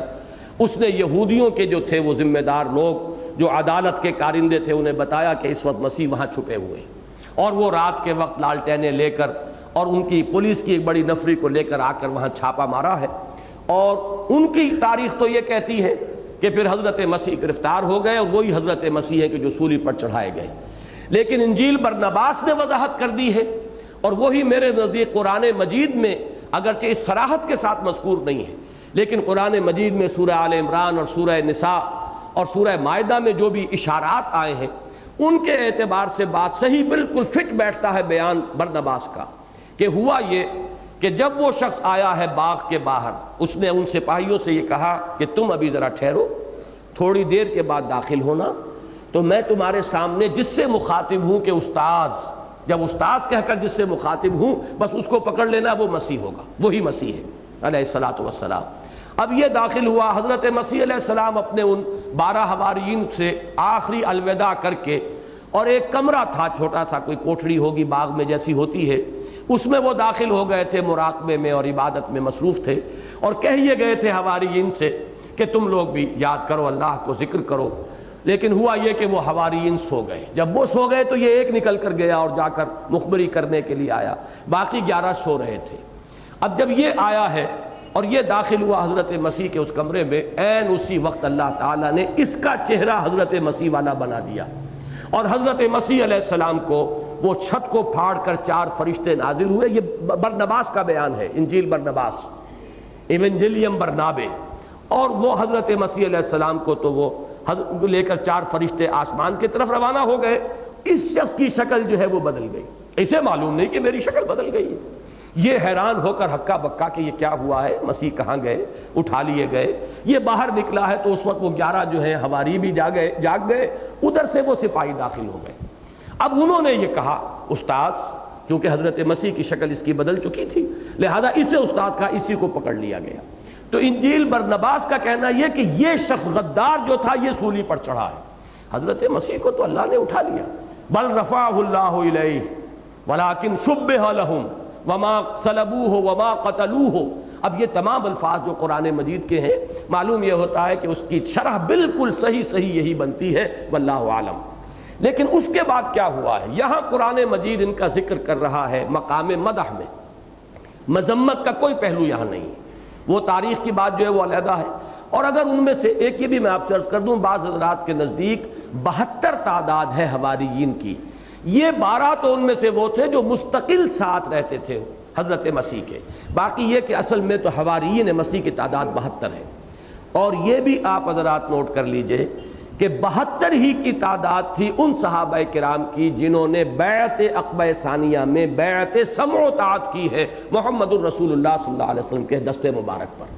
بایعنا رسول اللہ صلی اللہ علیہ وسلم علی السمع والطاعت فی العسر والیسر الی آخر الحدیث۔ تو یہ جو روایت ہے 72 مرد اور 3 عورتیں تھیں، تو 72 مردوں میں سے پھر حضور نے 12 کو نقیب بنایا تھا، ان میں سے 9 جو ہے وہ خزرج میں سے تھے اور 3 اوس میں سے۔ تو یہ کچھ 12 اور 72 کا عدد جو ہے کچھ ٹیلی کرتا ہے. یہاں بھی 12 قبیلے تھے بنی اسرائیل کے، وہاں بھی 12 نقیبہ کا لفظ آتا ہے کہ حضرت موسیٰ علیہ السلام نے بھی ہر قبیلے میں سے ایک کو نقیب بنایا تھا. پھر یہ 12 حواری تھے جو حضرت مسیح کے ساتھ مستقل رہتے تھے. 72 کل تعداد تھی حواریین کی کہ جو ویسے آپ پر ایمان لائے تھے. تو کما قال عیسی ابن مریم للحواریین من انصاری الی اللہ، جیسے کہ کہا تھا عیسیٰ ابن مریم نے اپنے حواریین سے کون ہے میرا مددگار اللہ کی راہ میں. اب میں نے یہاں عرض کر دیا 2 مقامات وہ تھے جہاں بریکٹڈ ہے اللہ کا اور اس کا رسول، 2 مقامات یہ جہاں اللہ کی نصرت کا ذکر علیحدہ ہے اور رسول کی نصرت کا ذکر علیحدہ ہے. لیکن رسول کی نصرت کے ساتھ الفاظ کیا ہے؟ من انصاری الی اللہ، میں اپنے ذاتی کسی کام میں تم سے مدد نہیں چاہ رہا، مجھے کوئی ذاتی احتیاج نہیں ہے. یہ بہت اہم معاملہ ہے نبی اکرم صلی اللہ علیہ وسلم کی سیرت مطہرہ کا، جو اکثر و بیشتر ہماری نگاہوں سے اوجھل ہے. اور اوجھل اس لیے ہے کہ ہمارے مذہبی رہنماؤں کا چونکہ کردار کچھ مختلف ہے، تو وہ اپنے کردار کی جو بھی اس کے اندر کمی کا پہلو ہے نمایاں کرنے کے لیے حضور کے کردار کے اس پہلو کو سامنے نہیں لانا چاہتے کہ جس سے کوئی ریفلیکشن ہو ان کے اپنے معاملے پر. اور وہ یہ ہے کہ محمد الرسول اللہ صلی اللہ علیہ وسلم انتہائی غیور تھے. کسی شخص کی شخصی معاونت اور شخصی مدد آپ قبول نہیں کرتے تھے. یہاں تک الفاظ آتے ہیں کہ آپ صلی اللہ علیہ وسلم اگر سواری پر ہوتے تھے اور آپ کا کوڑا زمین پر گر جاتا تھا تو آپ کسی سے یہ نہیں کہتے تھے کہ مجھے میرا کوڑا اٹھا کر دے دو. اپنی سواری کو بٹھا کر خود اتر کر کوڑا اٹھا لینا یہ آپ کو زیادہ پسند تھا بنسبت اس کے کہ کسی سے کہا جائے کہ مجھے یہ کوڑا تھما دو. اس میں بھی ایک طرح کی استمداد ہے. آپ نے مدد طلب کی،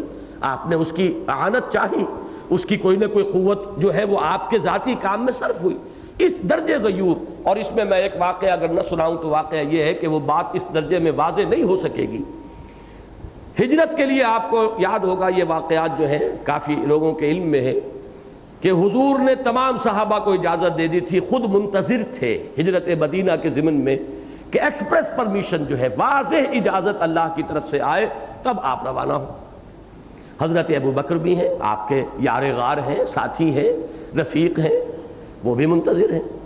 انہوں نے 2 اونٹنیاں خوب کھلا پلا کے تیار اس کے لیے اہتمام کیا ہوا. حضور کو کچھ معلوم نہیں، لیکن اپنے طور پر کہ سفر ہونا ہے، حکم آئے گا، اجازت ہوگی، میں حضور کے ساتھ ہوں گا، آپ کی رفاقت کا شرف حاصل کروں گا، تو 2 اونٹنیاں بڑی توانا تیار ہونی چاہیے. ان کے لیے خوب اہتمام کیا اور پوچھتے رہتے حضور اجازت آ گئی کہ نہیں ابھی اجازت نہیں آئی. ایک روز حضرت عائشہ فرماتی ہیں کہ ہم حیران ہو گئے عین دوپہر کے وقت. اور عرب میں یہ بہت غیر معمولی بات ہے، دوپہر کے وقت کوئی کسی کو وزٹ نہیں کرتا. آج بھی ان کی تہذیب کے اندر یہ چیز شامل ہے. ظہر عصر کے درمیان آپ کسی کے گھر نہیں جا سکتے ورنہ بہت بدتمیز شمار ہوں گے، بہت ہی بد تہذیب انسان کہ جو ظہر عصر کے درمیان ملاقات کے لیے آ جائے. وہ ان کا معمول ہے اپنی ظہر پڑھی، کھانا کھایا، اس کے بعد ان کا قیلولہ مستقل ہے عصر تک. تو حضرت عائشہ فرماتی ہیں بہت حیران ہوئے، سخت دھوپ میں حضور اپنے چہرہ مبارک کو پوری طرح کپڑے میں چھپائے ہوئے تشریف لا رہے. حیران ہوئے لوگ. حضور تشریف لائے، آپ نے حضرت ابو بکر سے فرمایا کہ ذرا تخلیہ چاہیے، علیحدہ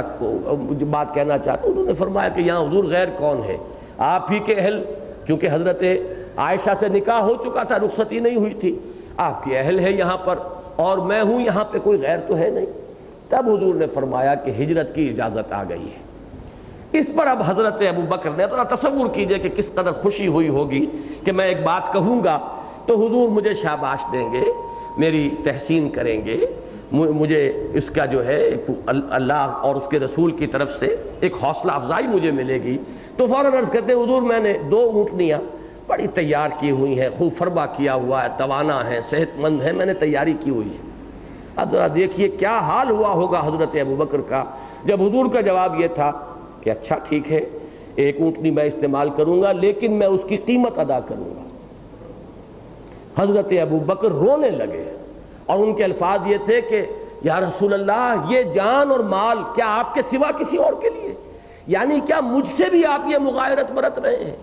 مجھ سے بھی یہ مغایرت کا معاملہ؟ لیکن یہ کہ بہرحال محمد الرسول اللہ کا مزاج یہ تھا. اگر ہم اپنے آپ کو اس کہیں معیار پر تولنے لگے تو معلوم ہوگا کہ نسبت خاک رابع عالم پاک. یہ ہے اصل میں وہ شے کہ جس کی وجہ سے ہم ان چیزوں کو نمایاں نہیں کرتے کہ کہیں لوگ ان معیارات کے اوپر ہمیں ناپنا تولنا نہ شروع کر دیں۔ تو حضور کی سیرت کا یہ سن رکھیے کہ من انصاری، کون ہے میرا مددگار، جو کوڑا اٹھانے کے لیے کسی کو کہنے کو تیار نہیں ہے، وہ اپنے کسی ذاتی کام کے لیے، اپنے کسی ذاتی مسئلے کے لیے کسی سے مدد نہیں مانگ سکتا، یا مدد درکار ہے دین کے لیے۔ کس لیے؟ اتمام حجت کرنا ہے خلق خدا پر خدا کی طرف سے،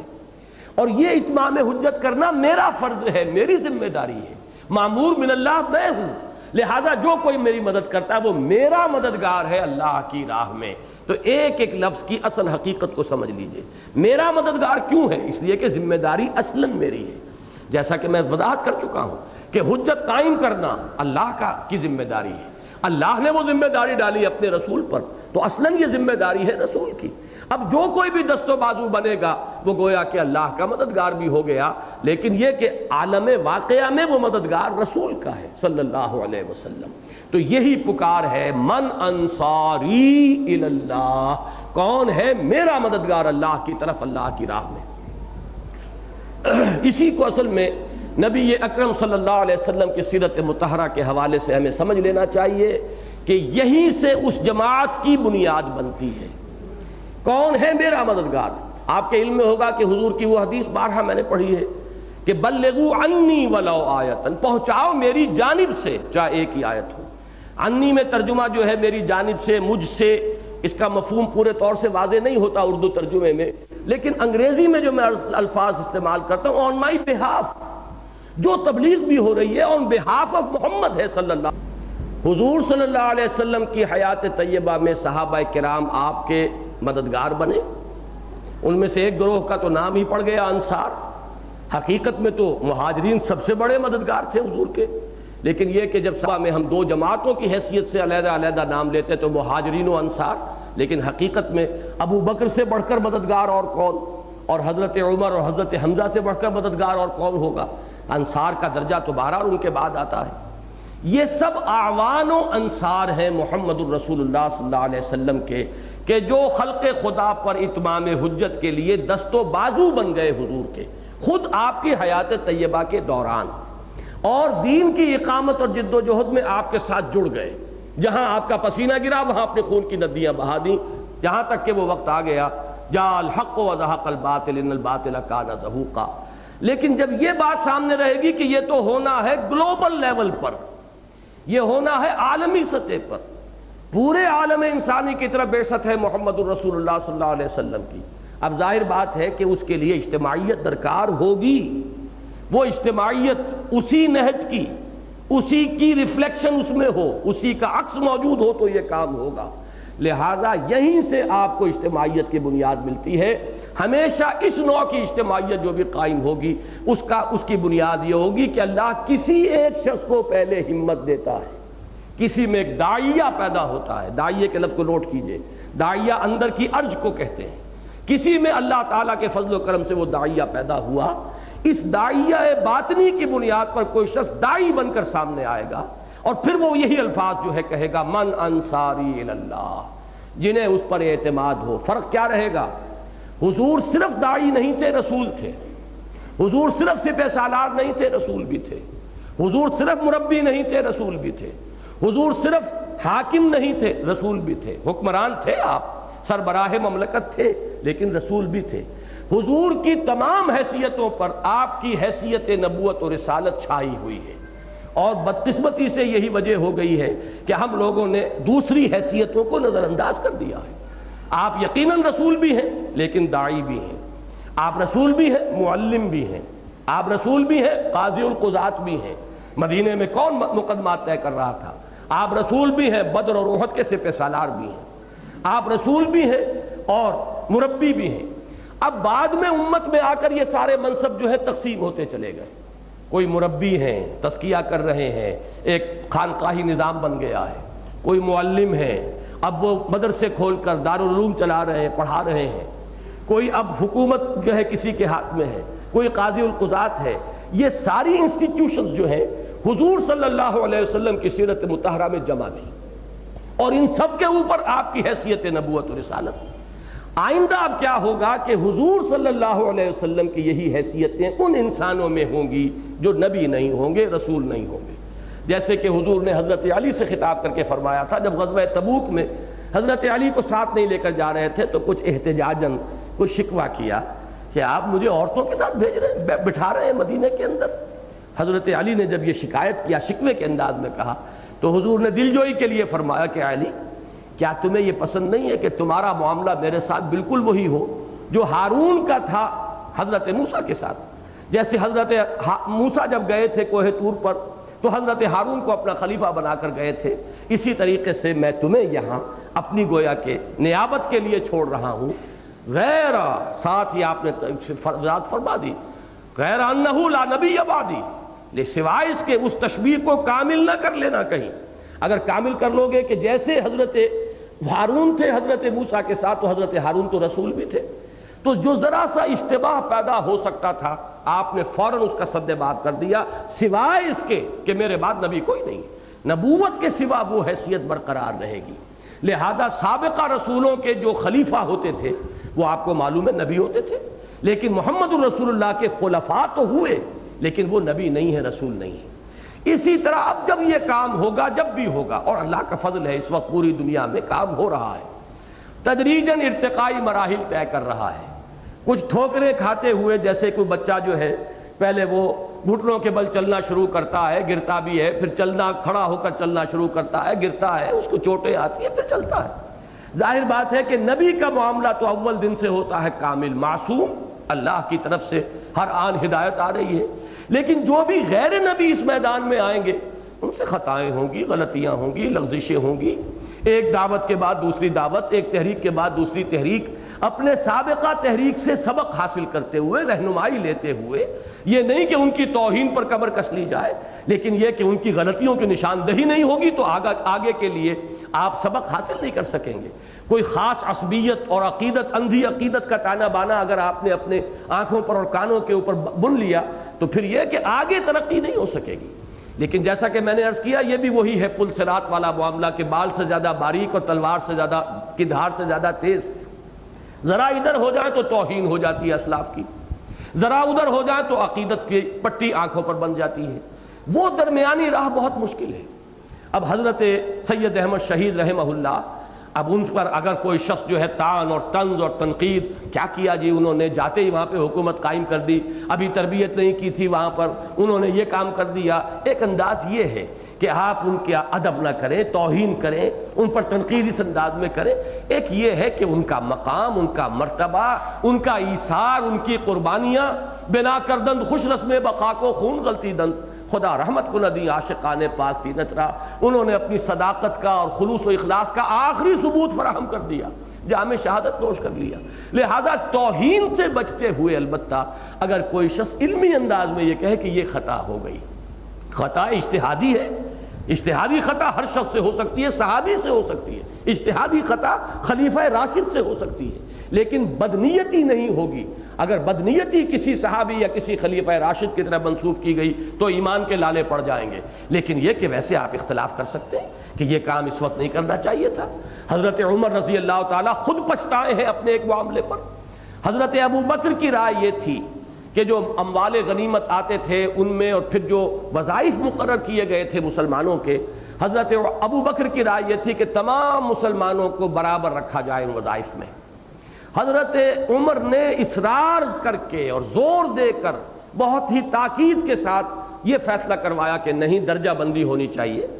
آپ کو معلوم ہے جو عشرہ مبشرہ ہیں ان کا درجہ ہے انہیں زیادہ ملنا چاہیے. پھر یہ کہ اصحاب بدر ہے، پھر وہ اصحاب رضوان ہے. اب یہ درجہ بندی جو ہے فضیلت کی یہ یقیناً مسلم ہے، لیکن یہ کہ آیا اسی کی بنیاد پر ان وظیفوں کی مقدار میں بھی فرق ہونا چاہیے تھا. حضرت ابو بکر کی رائے تھی کہ نہیں، لیکن اس معاملے میں انہوں نے زیادہ اصرار نہیں کیا، حضرت عمر کی رائے پہ فیصلہ کر دیا. نتیجہ یہ ہوا کہ اتنی بڑی ارتکاز دولت کی شکل پیدا ہو گئی. اب آپ کو معلوم ہے عبد الرحمن ابن عوف، طلحہ اور زبیر یہ تو ہیں عشرہ مبشرہ میں سے. اب ان کے وہ جو وظیفے ہیں بہت خطیر رقم وہ جمع ہو رہے ہیں، کیا کریں؟ عام خوشحالی اتنی آ چکی ہے کہ کوئی زکوٰۃ لے کر نکلتا ہے کہ کوئی مستحق مل جائے تو موجود نہیں ہے. اتنے بڑے پیمانے پر آیا تھا وہ مال غنیمت کا ریلا جو آیا تھا، فتوحات جب شام اور عراق اور ایران جیسے ملک فتح ہو گئے تو اب کوئی زکوٰۃ لینے والا نہیں، نتیجتاً وہ ارتکاز ہوا۔ اور بعض صحابہ کے بارے میں آتا ہے کہ ان کا ترکہ تقسیم ہوا تو ترازو سے سونے کی اینٹیں تول تول کر وہ رساب تقسیم ہوئی۔ یہ ارتکاز دولت جب ہو گیا تو حضرت عمر رضی اللہ تعالیٰ عنہ تأسف کرتے تھے کہ مجھ سے غلطی ہوئی، بلکہ مجھے یہ الفاظ نہیں ملے ہیں لیکن ڈاکٹر رفیع الدین صاحبی نے مجھے یہ الفاظ سنائے تھے حضرت عمر کے، کہیں آئے ہیں کہ لم استقبلت مستدبرت لاخذت فضول اموال الاغنیاء ولقسمته بین الفقراء۔ اگر کہیں جو وہ ماضی کا زمانہ جو گزر گیا دوبارہ کہیں آ جائے، وہ میں دوبارہ جو ہے یعنی یہ جو تاریخ کا جو بہاؤ ہے کہیں الٹا چل سکے اور میں پھر اسی جگہ پر پہنچ جاؤں تو پھر تو میں یہ طے کروں گا کہ جو اغنیاء ہیں ان کا فاضل مال لے کر اور وہ غریبوں کے اندر تقسیم کر دوں۔ تو یہ بہرحال الفاظ حضرت عمر کے ہیں یا نہیں، میں نے صرف عرض کیا کہ میں نے سنے ہیں، لیکن عربی عبارت ہے، یقیناً کہیں نہ کہیں یہ روایت کی گئی ہے۔ اس روایت کی سند کیا ہے یہ مجھے معلوم نہیں ہے، اس کے لیے میں اب کوشش کروں گا کہ کسی صاحب کے ذمہ لگاؤں کہ وہ اس کی تحقیق کریں۔ لیکن یہ بات معلوم ہے کہ حضرت عمر رضی اللہ تعالیٰ عنہ کو اپنی غلطی کا احساس ہوا، تو اس اعتبار سے خلیفہ راشد ہوں یا کوئی صحابی ہو خطائے اجتہادی سے بری نہیں ہے۔ اسی طرح جو بھی داعی آئے گا یا آیا ہے نبی اکرم صلی اللہ علیہ وسلم کے بعد سے لے کر آج تک جو آیا اور جو مستقبل میں آئے گا، اس لیے کہ اس کو لَتَرْكَبُنَّ طَبَقًا عَنْ طَبَقٍ، درجہ بدرجہ اس بات کو آگے بڑھنا ہے، یہاں تک کہ وہ وقت آ کر رہے گا جو حضور نے فرمایا کہ روئے ارضی پر ایک گھر بھی باقی نہیں بچے گا، نہ اینٹ گارے کا بنا ہوا، نہ کمبلوں کا بنا ہوا خیمہ جس میں اللہ کا دین داخل نہ ہو جائے، بِعِزِّ عَزِيزٍ أَوْ ذُلِّ ذَلِيلٍ۔ ہوگا کتنی نسلوں کے بعد، کتنے درجوں میں ہمیں اوپر چڑھنا ہے، یہ ارتقاء کتنے مراحل طے کرے گا یہ ہم نہیں جانتے، لیکن ہوگا ایسے ہی ایک تحریک، ایک دعوت، اس میں کچھ نہ کچھ اس کی اچیومنٹ ہوگی، کچھ لوگوں کو موٹیویٹ کریں گے، کہیں کو غلطی ہو جائے چلیے دنیاوی اعتبار سے ناکام ہو گئے، نیت خالص تھی، اللہ کے ہاں اجر ان کا محفوظ رہے گا، پھر یہ گاڑی آگے چلے گی۔ جیسے اولمپک ٹارچ کو لے کر جو ہے کھلاڑی دوڑتا ہے، ایک کھلاڑی جو ہے آگے جا کے تھما دیتا ہے، وہ دوسرے کو تھما دیتا ہے، ٹارچ آگے جا رہی ہے، کھلاڑی تھک ہار کر پیچھے رہ جاتے ہیں۔ اسی طریقے سے تحریکوں کا معاملہ ہوگا اور ہو رہا ہے بالفعل، لیکن اس میں جو بات سمجھنے کی ہے وہ یہ ہے کہ ہر تحریک کا آغاز اسی طرح ہوگا کہ کسی کے دل میں وہ داعیہ پیدا ہو جائے، وہ اب داعی بنے گا اپنے ذاتی باطنی داعیے کی بنیاد پر، وہ داعی تو ہوگا جیسے محمد الرسول اللہ داعی تھے، لیکن وہ رسول نہیں ہوگا، نبی نہیں ہوگا، معصوم نہیں ہوگا، بس سوائے اس ایک شے کے باقی ساری چیزیں وہی ماننی ہوں گی، وہی پیٹرن، وہی ترتیب، وہی اپنے معاملات کے اندر تدریج، وہی طریق تنظیم، اور وہ طریق تنظیم ہے جو یہاں میں مل رہا ہے۔ من انصاری الی اللہ، کون ہے میرے مددگار اللہ کی راہ میں۔ گویا کہ یہاں وہ شکل وہ نہیں ہوتی جو آج دنیا میں تنظیم سازی کے لیے ہے۔ کچھ لوگ کسی دستور پر متفق ہو جاتے ہیں، ایمز اینڈ آبجیکٹس پر متفق ہو گئے، we agree on these principles, now we are equal, وہ سب کے سب بالکل برابر ہیں، ان سب کا ایک ایک ووٹ ہے، وہ اپنے میں سے کسی کو امیر منتخب کریں گے۔ یہ ہے وہ معاملہ جو اس وقت چل رہا ہے، لیکن یہاں معاملہ اس کے بالکل برعکس ہے۔ انجمنیں اس بنیاد پر بن سکتی ہیں، سیاسی جماعتیں اس بنیاد پر بن سکتی ہیں، لیکن دعوت الی اللہ اور اقامت دین کی جد و جہد جو سورہ صف کا اصل مرکزی مضمون ہے، وہ اس نہج پر کبھی نہیں ہو سکے گا۔ در حقیقت اس میں بھی اگر سابقہ یہ نہج اختیار نہیں کیا کچھ تحریکوں نے تو نظر ثانی کرتے رہنا چاہیے، سوچتے رہنا چاہیے، کیا اتنی اہم چیز کے لیے قرآن و سنت میں ہمارے لیے کوئی مثال نہیں ہوگی؟ اتنی بڑی بات، دین کا سب سے اونچا فرض، اقامت دین کی جد و جہد، کیا اس کے لیے ہمارے پاس کتاب و سنت میں کوئی رہنمائی نہیں ہوگی؟ ظاہر بات ہے کہ کتاب و سنت میں رہنمائی ہے، لیکن ہم زمانے کے جو رجحانات ہیں ان سے مرعوب ہو کر وہ دستوری اور قانونی اور جمہوری جماعتیں بنانا، چونکہ یہ اس دور کی ایک روایت ہے، مغرب سے یہی طریقے تنظیم یہاں آیا، جیسے کہ وہ علامہ اقبال نے وہ تو ذرا جو طنزیہ انداز کہہ لیں یا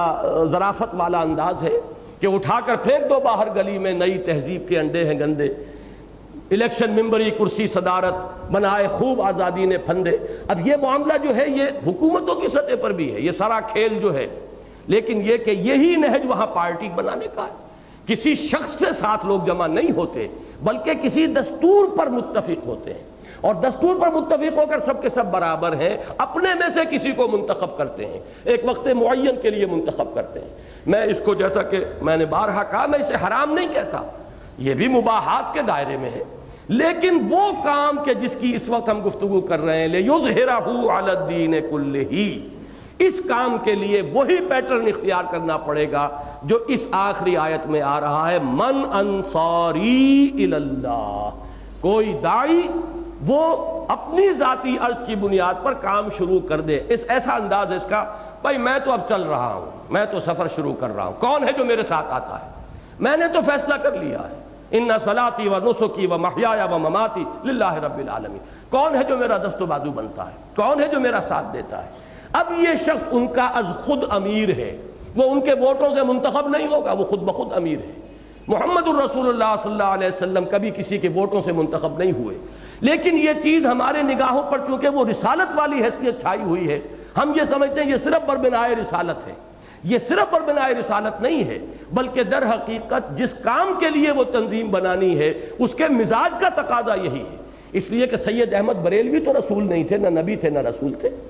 انہوں نے جب لوگوں سے کہا کہ آؤ میری بیعت کرو، لوگ جمع ہوئے، ان کے گرد جمع ہوئے، کوئی انتخاب نہیں ہوا۔ کتنے سالوں کے لیے انتخاب ہے، کہیں اس کا ذکر موجود نہیں ہے۔ وہ آخری مرحلے تک وہی ہیں، جو بھی ان کے مخلص ساتھی ہیں ان سے وہ مشورہ کرتے ہیں۔ یہ تو شاورہم فی الامر، یہ قرآن مجید کی نص ہے، لیکن مشورے کے بعد اب گنتی نہیں ہوتی کہ ادھر تو ہو گئے جناب 10 آدمی، ادھر ہیں 8 آدمی، تو 10 والوں کی بات چلے گی۔ بندوں کو گنا کرتے ہیں، تولا نہیں کرتے۔ یہ ہے اس مغربی طریقے تنظیم اور مغربی طرز جمہوریت کا خاصہ۔ یہاں یہ نہیں ہے، صاحب امر جس پر آپ کو اعتماد تھا، جس کے ہاتھ میں آپ نے ہاتھ دیا ہے، جس کے بارے میں آپ کو یہ دلی اطمینان ہے کہ یہ جہاں تک آپ سمجھ سکتے ہیں، کسی کے اندر اتر کر تو آپ نہیں دیکھ سکتے، لیکن یہ کہ جس حد تک بھی انسان جائزہ لیتا ہے، رائے قائم کرتا ہے، یہ شخص مخلص ہے۔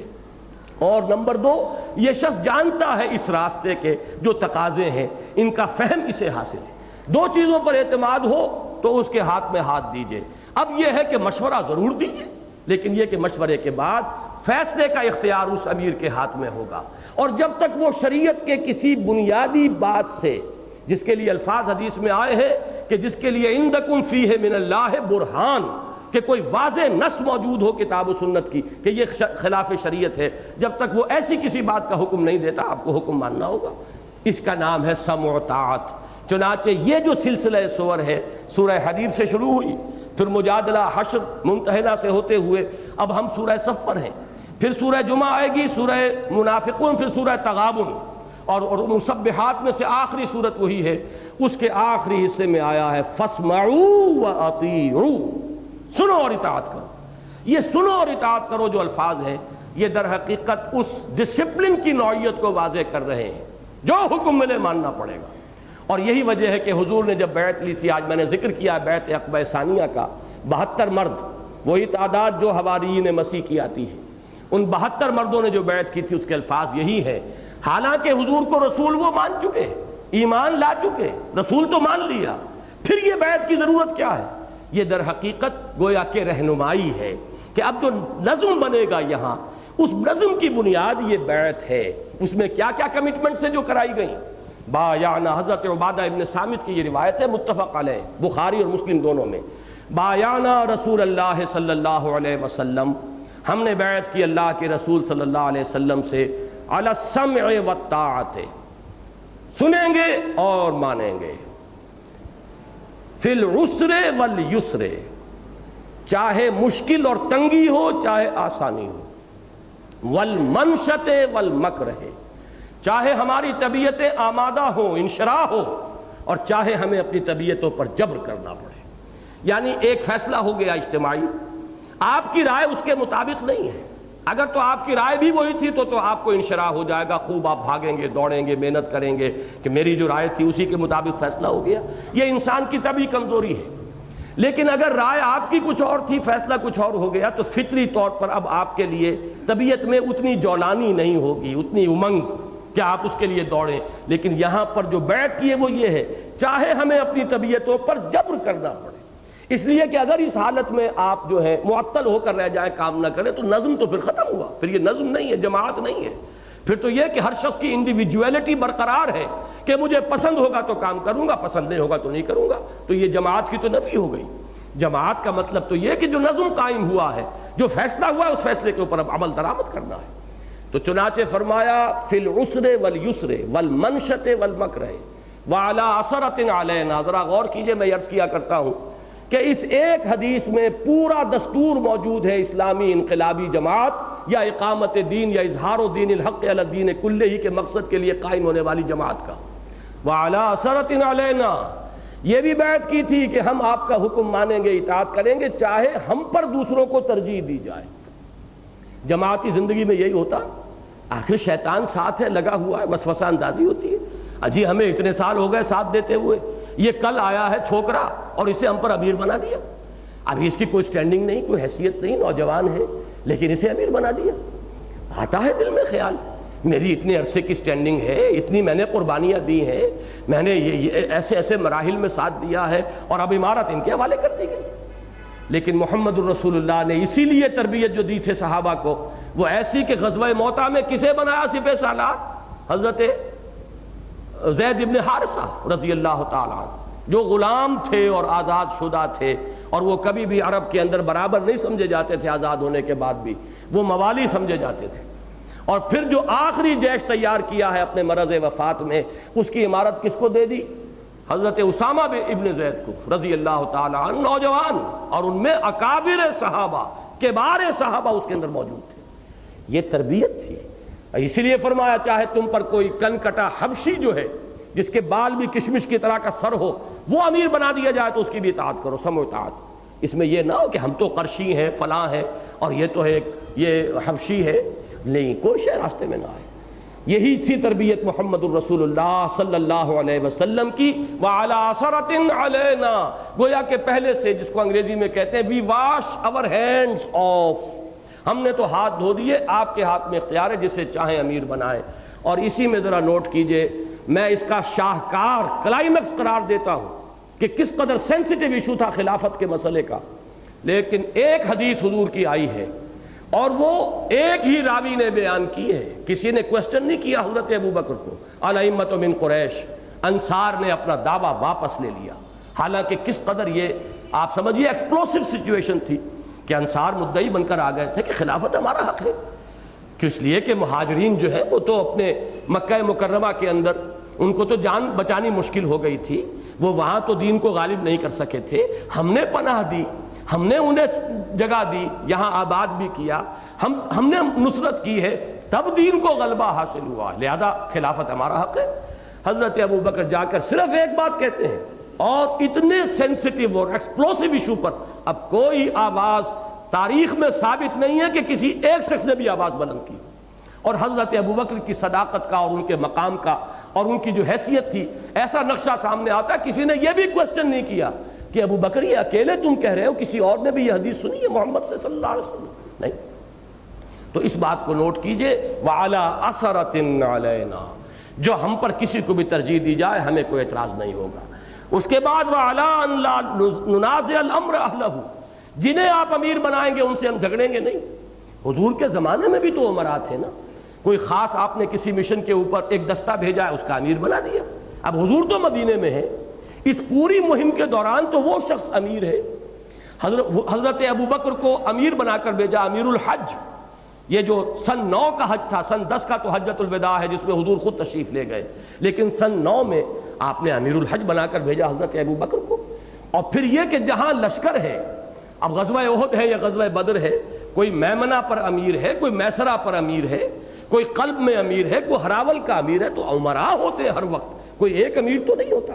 تو جس کو بھی آپ امیر بنا دیں گے ہم اس سے جھگڑیں گے نہیں، یعنی اس کی بھی ہم اطاعت کریں گے۔ اس میں الفاظ آتے ہیں ایک روایت میں، بخاری کی روایت میں وہ نہیں ہے، مسلم کی روایت میں ہے، الا ان تروا کفرا بواحا عندکم من اللہ عندکم فیہ من اللہ برہان، الا یہ کہ تم کوئی کفر بواح دیکھو، کھلم کھلا کفر جس کے لیے تمہارے پاس اللہ کی طرف سے دلیل ہو، نص ہو کہ یہ خلاف اسلام ہے، وہاں تو کہہ سکتے ہو لا سمع ولا طاعہ، نہ سنیں گے نہ مانیں گے، لیکن یہ کہ اس سے کم تر ماننا پڑے گا، چاہے جو بھی وہ حکم دے۔ اور آخری بات، وَعَلَىٰ أَن نَّقُولَ بِالْحَقِّ أَيْنَمَا كُنَّا لَا نَخَافُ فِي اللَّهِ لَوْمَةَ لَائِمٍ، اور اس بات کی بھی ہم نے بیعت کی تھی، حق بات ضرور کہیں گے جہاں بھی کہیں ہوں گے، کسی ملامت کرنے والے کے ملامت کے خوف سے اپنی زبانیں بند نہیں کریں گے۔ یعنی ایسا ہوتا ہے کسی شخص کو یہ خیال ہوتا ہے بڑے بڑے علماء بیٹھے ہیں، فضلاء بیٹھے ہیں، بڑے سینئر ہماری تحریک کے ساتھی بیٹھے ہیں، میں بولوں گا تو مذاق اڑ جائے گا۔ نہیں، بات جو آئی ہے کہو ضرور،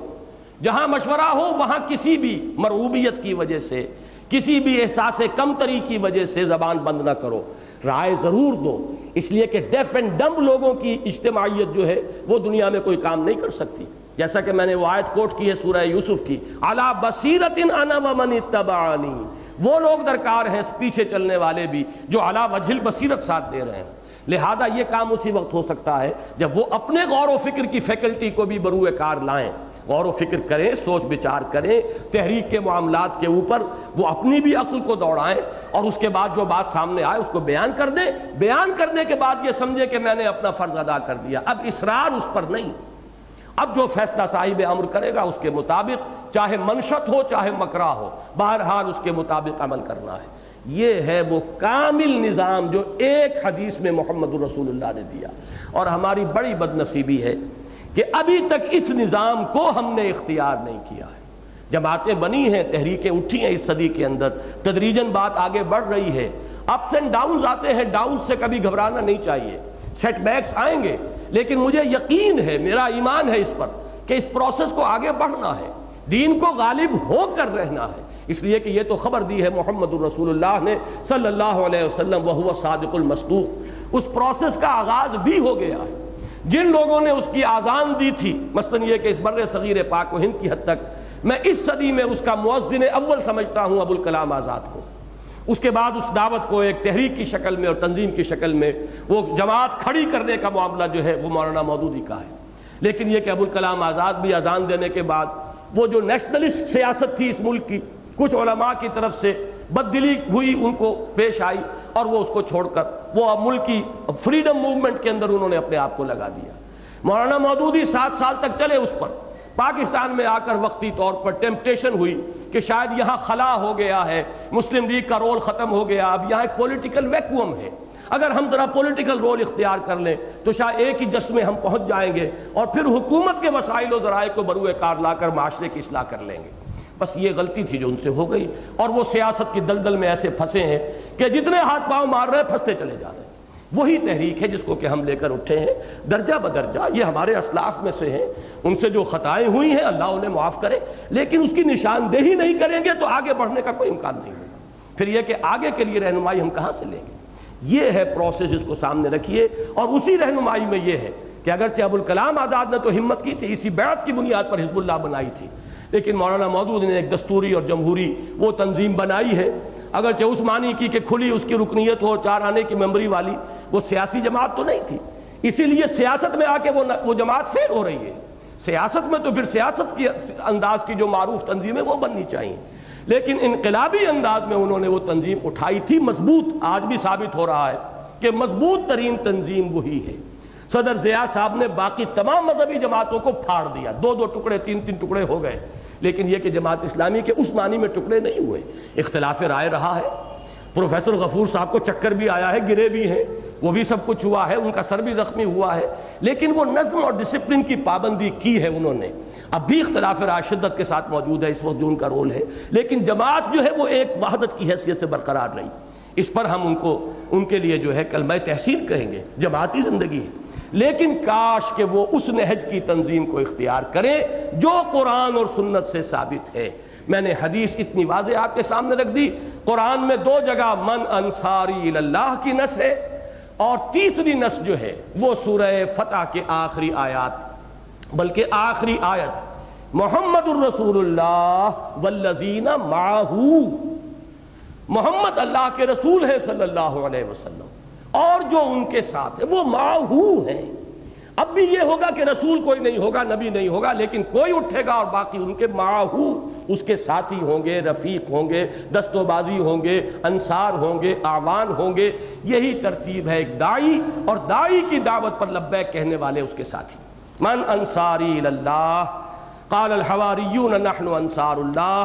فآمنت طائفۃ من بنی اسرائیل وکفرت طائفہ. اب اس بقیہ حصے میں صرف ایک نقطہ رہ گیا تاریخی اعتبار سے، اس میں ایک بڑا شدید اشکال ہے، لیکن اسی اشکال سے ایک بہت بڑی رہنمائی بھی ملتی ہے. جیسا کہ میں نے عرض کیا تھا، اس سورہ مبارکہ میں ایک اور مقام ایسا تھا کہ ایک ضمنی سا مضمون تھا لیکن انتہائی اہم.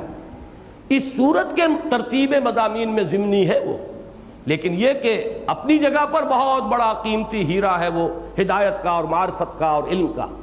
جیسے کہ وہ آیا تھا کہ فلما زاغوا ازاغ اللہ قلوبہم، جب وہ ٹیڑھے ہو گئے تو اللہ نے ان کے دلوں کو بھی ٹیڑھا کر دیا. قانون ہدایت و ضلالت جو ہے اللہ تعالیٰ کا وہ ان چند الفاظ میں آ گیا تھا. یہاں بھی نوٹ کیجئے، اصل تاریخ جو ہمیں معلوم ہے مسیحیین کی یا حضرت عیسیٰ پر ایمان لانے والوں کی، وہ تو یہ ہے کہ حواریین نے آپ کے بعد بہت سخت پرسیکیوشنز جھیلیں، بہت قربانیاں دیں، تکالیف برداشت کیں. دعوت و تبلیغ میں واقعہ یہ ہے کہ صبر و ثبات اور استقامت کی بڑی روشن مثالیں قائم کی، لیکن انہیں کوئی غلبہ حاصل نہیں ہوا. یہ نوٹ کیجئے، حواریین کی فرسٹ سیکنڈ جنریشن جو ہے انہیں غلبہ حاصل نہیں ہوا، بلکہ فرسٹ جنریشن ہی کے دوران پال جو ہے وہ لبادہ اوڑھ کر شامل ہوا اور اس نے حضرت مسیح علیہ السلام کے اصل دین کو تمام اعتقادی بنیادوں کو ڈھا دیا، توحید کو تثلیث سے بدل دیا،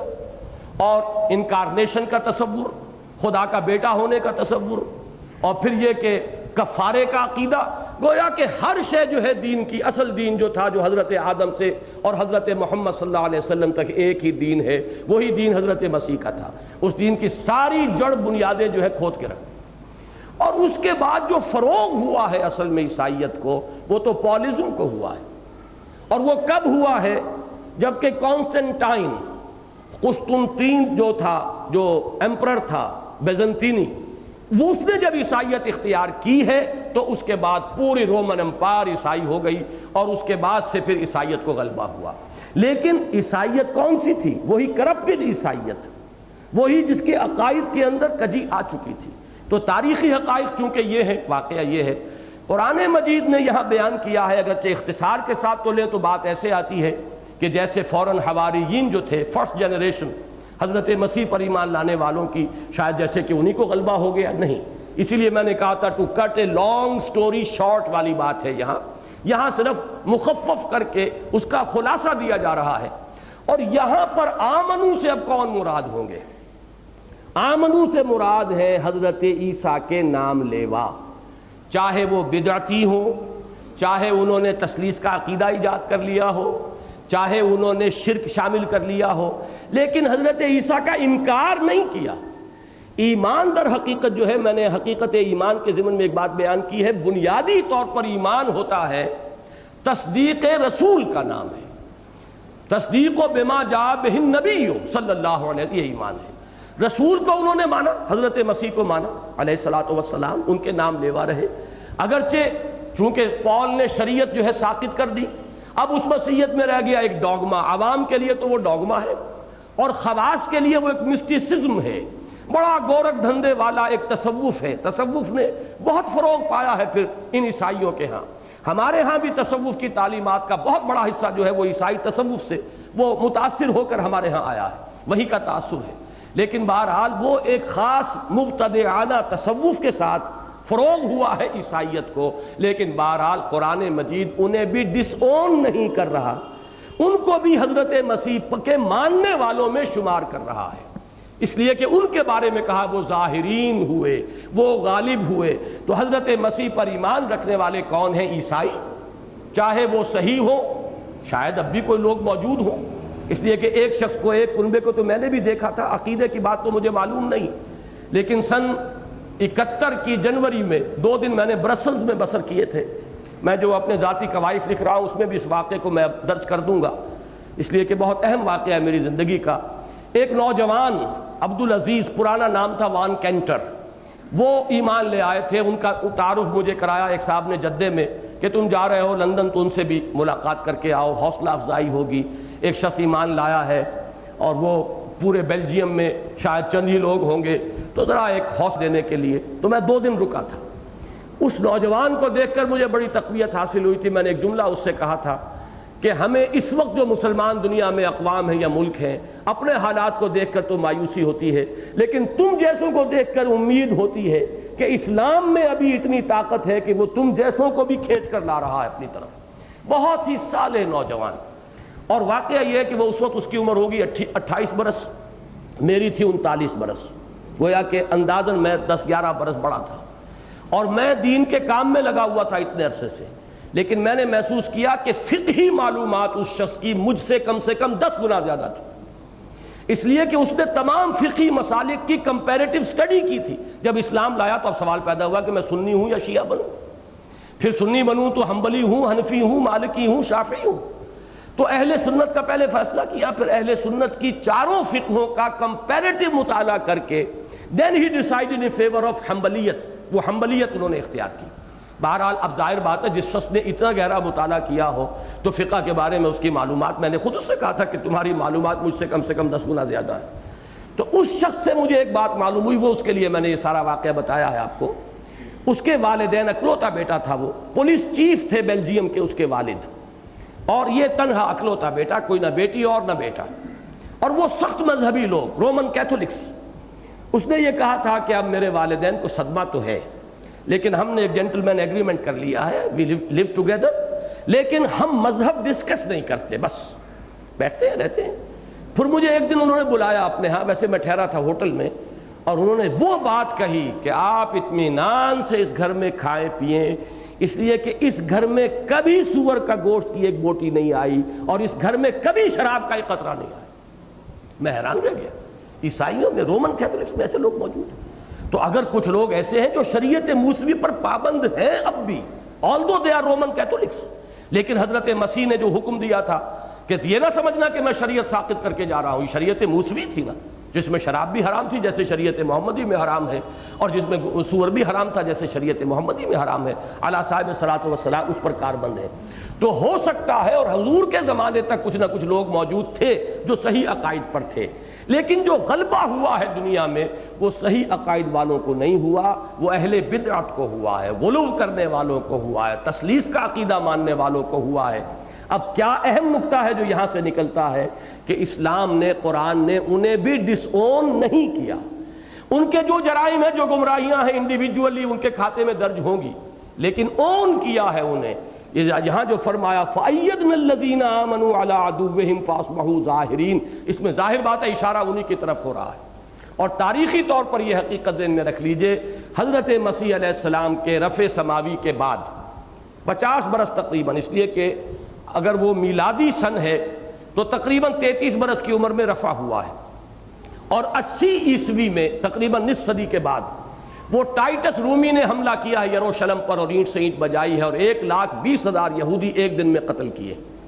اور اس روز سے یہودیوں کو یروشلم سے جو دیس نکالا ملا ہے، تو پھر وہ داخل ہو سکے ہیں حضرت عمر کے زمانے میں جا کر، یوں سمجھیے کہ لگ بھگ 700 برس بعد یا 650 برس بعد اب ان کا داخلہ ہو سکا ہے بیت المقدس میں، اس لیے کہ حضرت عمر نے فتح کرنے کے بعد اسے اوپن سٹی قرار دیا، عیسائی، یہودی، مسلمان، سب کا یہ مشترک شہر ہے، سب کے لیے محترم ہے، سب اس میں آئیں۔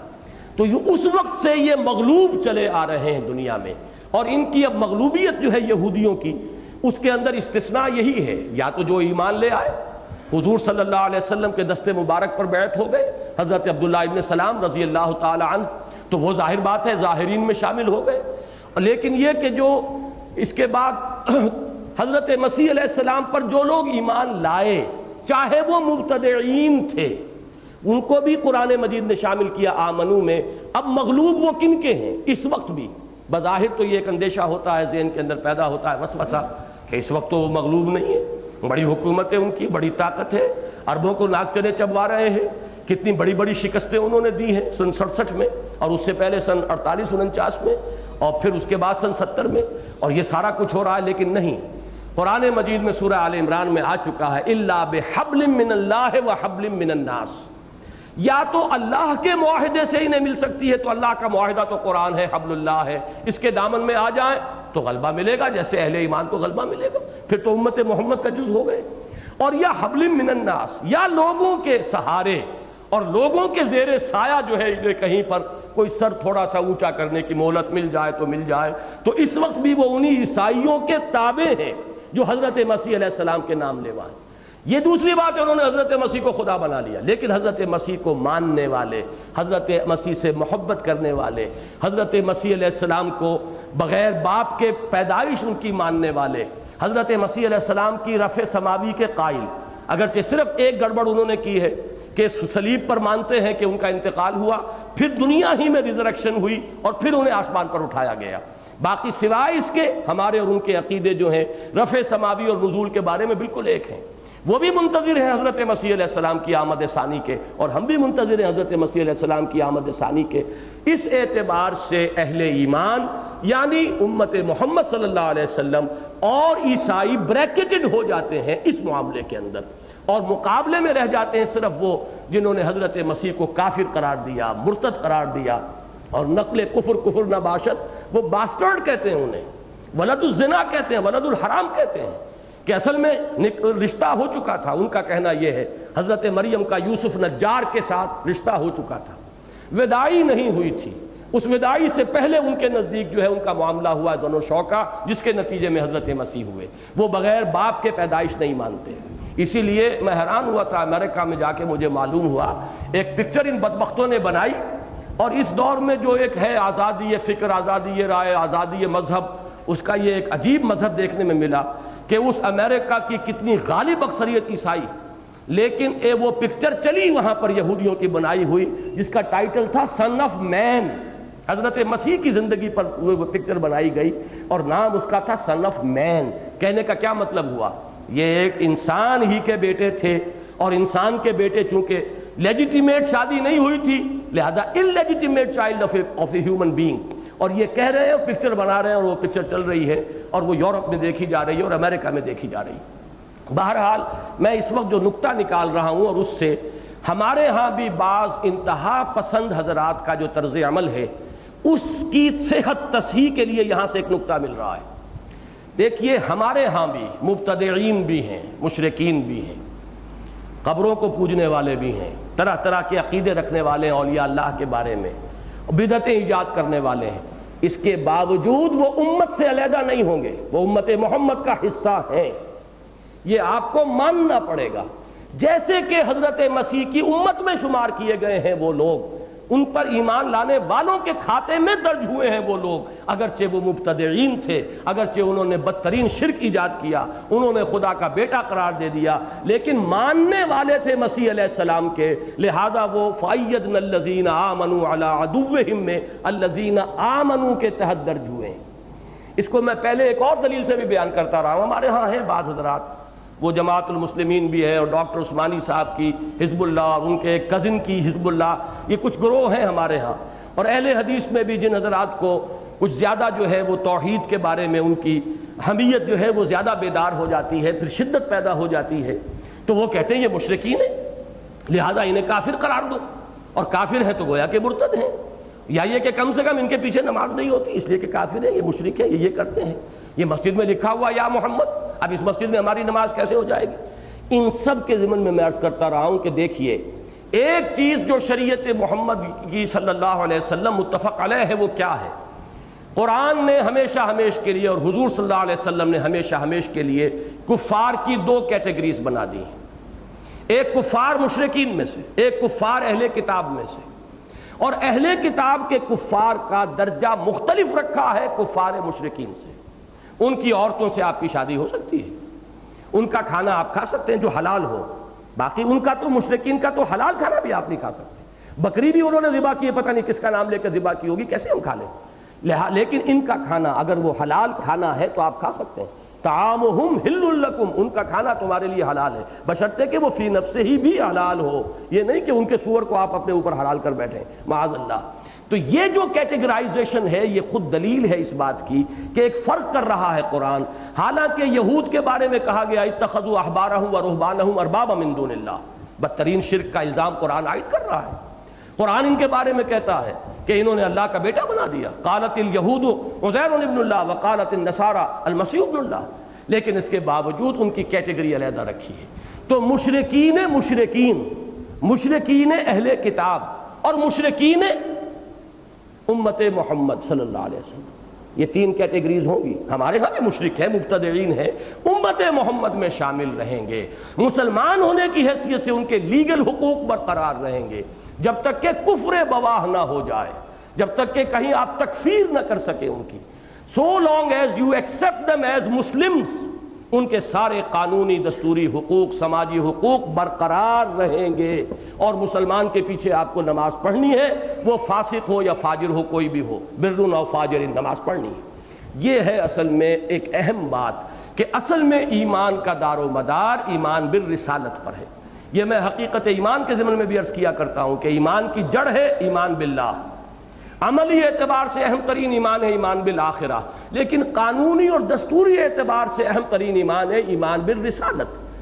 امت بنتی ہے رسالت کی بنیاد پر. لہذا چاہے مبتدعین ہوں، چاہے مشرکانہ اوہام میں مبتلا لوگ ہوں، چاہے عملی اعتبار سے فساق و فجار ہوں، جو محمد کو ماننے والے ہیں، الا یہ کہ کوئی ایسی بات کریں جیسے قادیانیوں نے کی ہے کہ ایک نئی نبوت ہی کا اقرار کر لیا، ان کی تکفیر پر امت متحد ہو گئی. جب تک اس ایکسٹریم کو کوئی معاملہ نہیں جاتا، آپ کو اختلاف ہو، آپ ان کو فہمائش بھی کیجئے، تبلیغ بھی کیجئے، صحیح بات انہیں سمجھانے کی کوشش کیجئے، اس میں مار کھانی پڑے تو مار بھی کھائیے، لیکن کافر قرار نہیں دے رہے تو وہ امت محمد کا جز شمار ہوں گے. اپنے فسق یا فجور کی وجہ سے یا اپنے کچھ عقیدوں کی خرابی کی وجہ سے وہ خارج نہیں ہو جائیں گے. اس لیے اس کی دوسری دلیل ہمیں یہاں سے مل گئی. تاریخی واقعات اور قرآن کے بیان کو جب آپ جوڑیں گے، اس کا منطقی نتیجہ یہ ہے کہ فآمنت طائفۃ من بنی اسرائیل وکفرت طائفہ،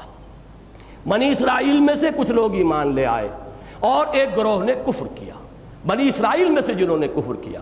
فَأَيَّدْنَا الَّذِينَ آمَنُوا عَلَىٰ عَدُوِّهِمْ، تو ہم نے تائید کی، نصرت فرمائی، مدد کی ان کی جو ایمان لائے تھے ان کے دشمنوں کے خلاف. فَأَصْبَحُوا ظَاهِرِينَ، تو ہو گئے وہی غالب. اب وہ غالب رہے. عیسائی اس وقت سے غالب چلے آ رہے ہیں یہودیوں پر، اس کے بعد مسلمان غالب ہوئے ان پر یہودیوں پر، اور اب اگر کچھ یہودیوں کا کچھ تھوڑا سا سانس لینے کا انہیں موقع ملا ہے اسرائیل کی شکل میں، تو وہ بھی عیسائیوں کی سپورٹ اور عیسائیوں کے زیر سایہ ہے. ورنہ وہ لوگ کہ جو حضرت مسیح کا انکار کرنے والے ہیں، ان کے لیے مغلوبیت تا قیام قیامت جو ہے وہ طے شدہ ہے. وہ تو ضربت علیہم الذلۃ والمسکنۃ وباؤوا بغضب من اللہ، یہ قرآن کا اٹل فیصلہ ہے. اور وہ وقت اب زیادہ دور معلوم نہیں ہوتا جبکہ حضرت مسیح علیہ السلام ہی آئیں گے دوبارہ، اور اس وقت امت محمد کا اور یہود کا صلی اللہ علیہ وسلم ان کا آخری مقابلہ ہو رہا ہوگا اور بڑی سخت جنگ ہوگی. اور اس وقت یہودیوں کا جو لیڈر ہوگا دجال اکبر، حضرت مسیح علیہ السلام ہی کے ہاتھوں قتل ہوگا، اور حضرت مسیح علیہ السلام ہی کے ذریعے سے اس پوری امت یہود کو تہس نہس کر دیا جائے گا. یہ ہونے والا ہے، زیادہ دور نہیں ہے. حالات جو ہیں ایسے محسوس ہوتا ہے کہ stage is being set for these events. یہ coming events cast their shadows before. بلکہ اسرائیل کا قیام بھی در حقیقت اسی سلسلے کی ایک کڑی ہے کہ پوری دنیا سے جھاڑو پھیر کر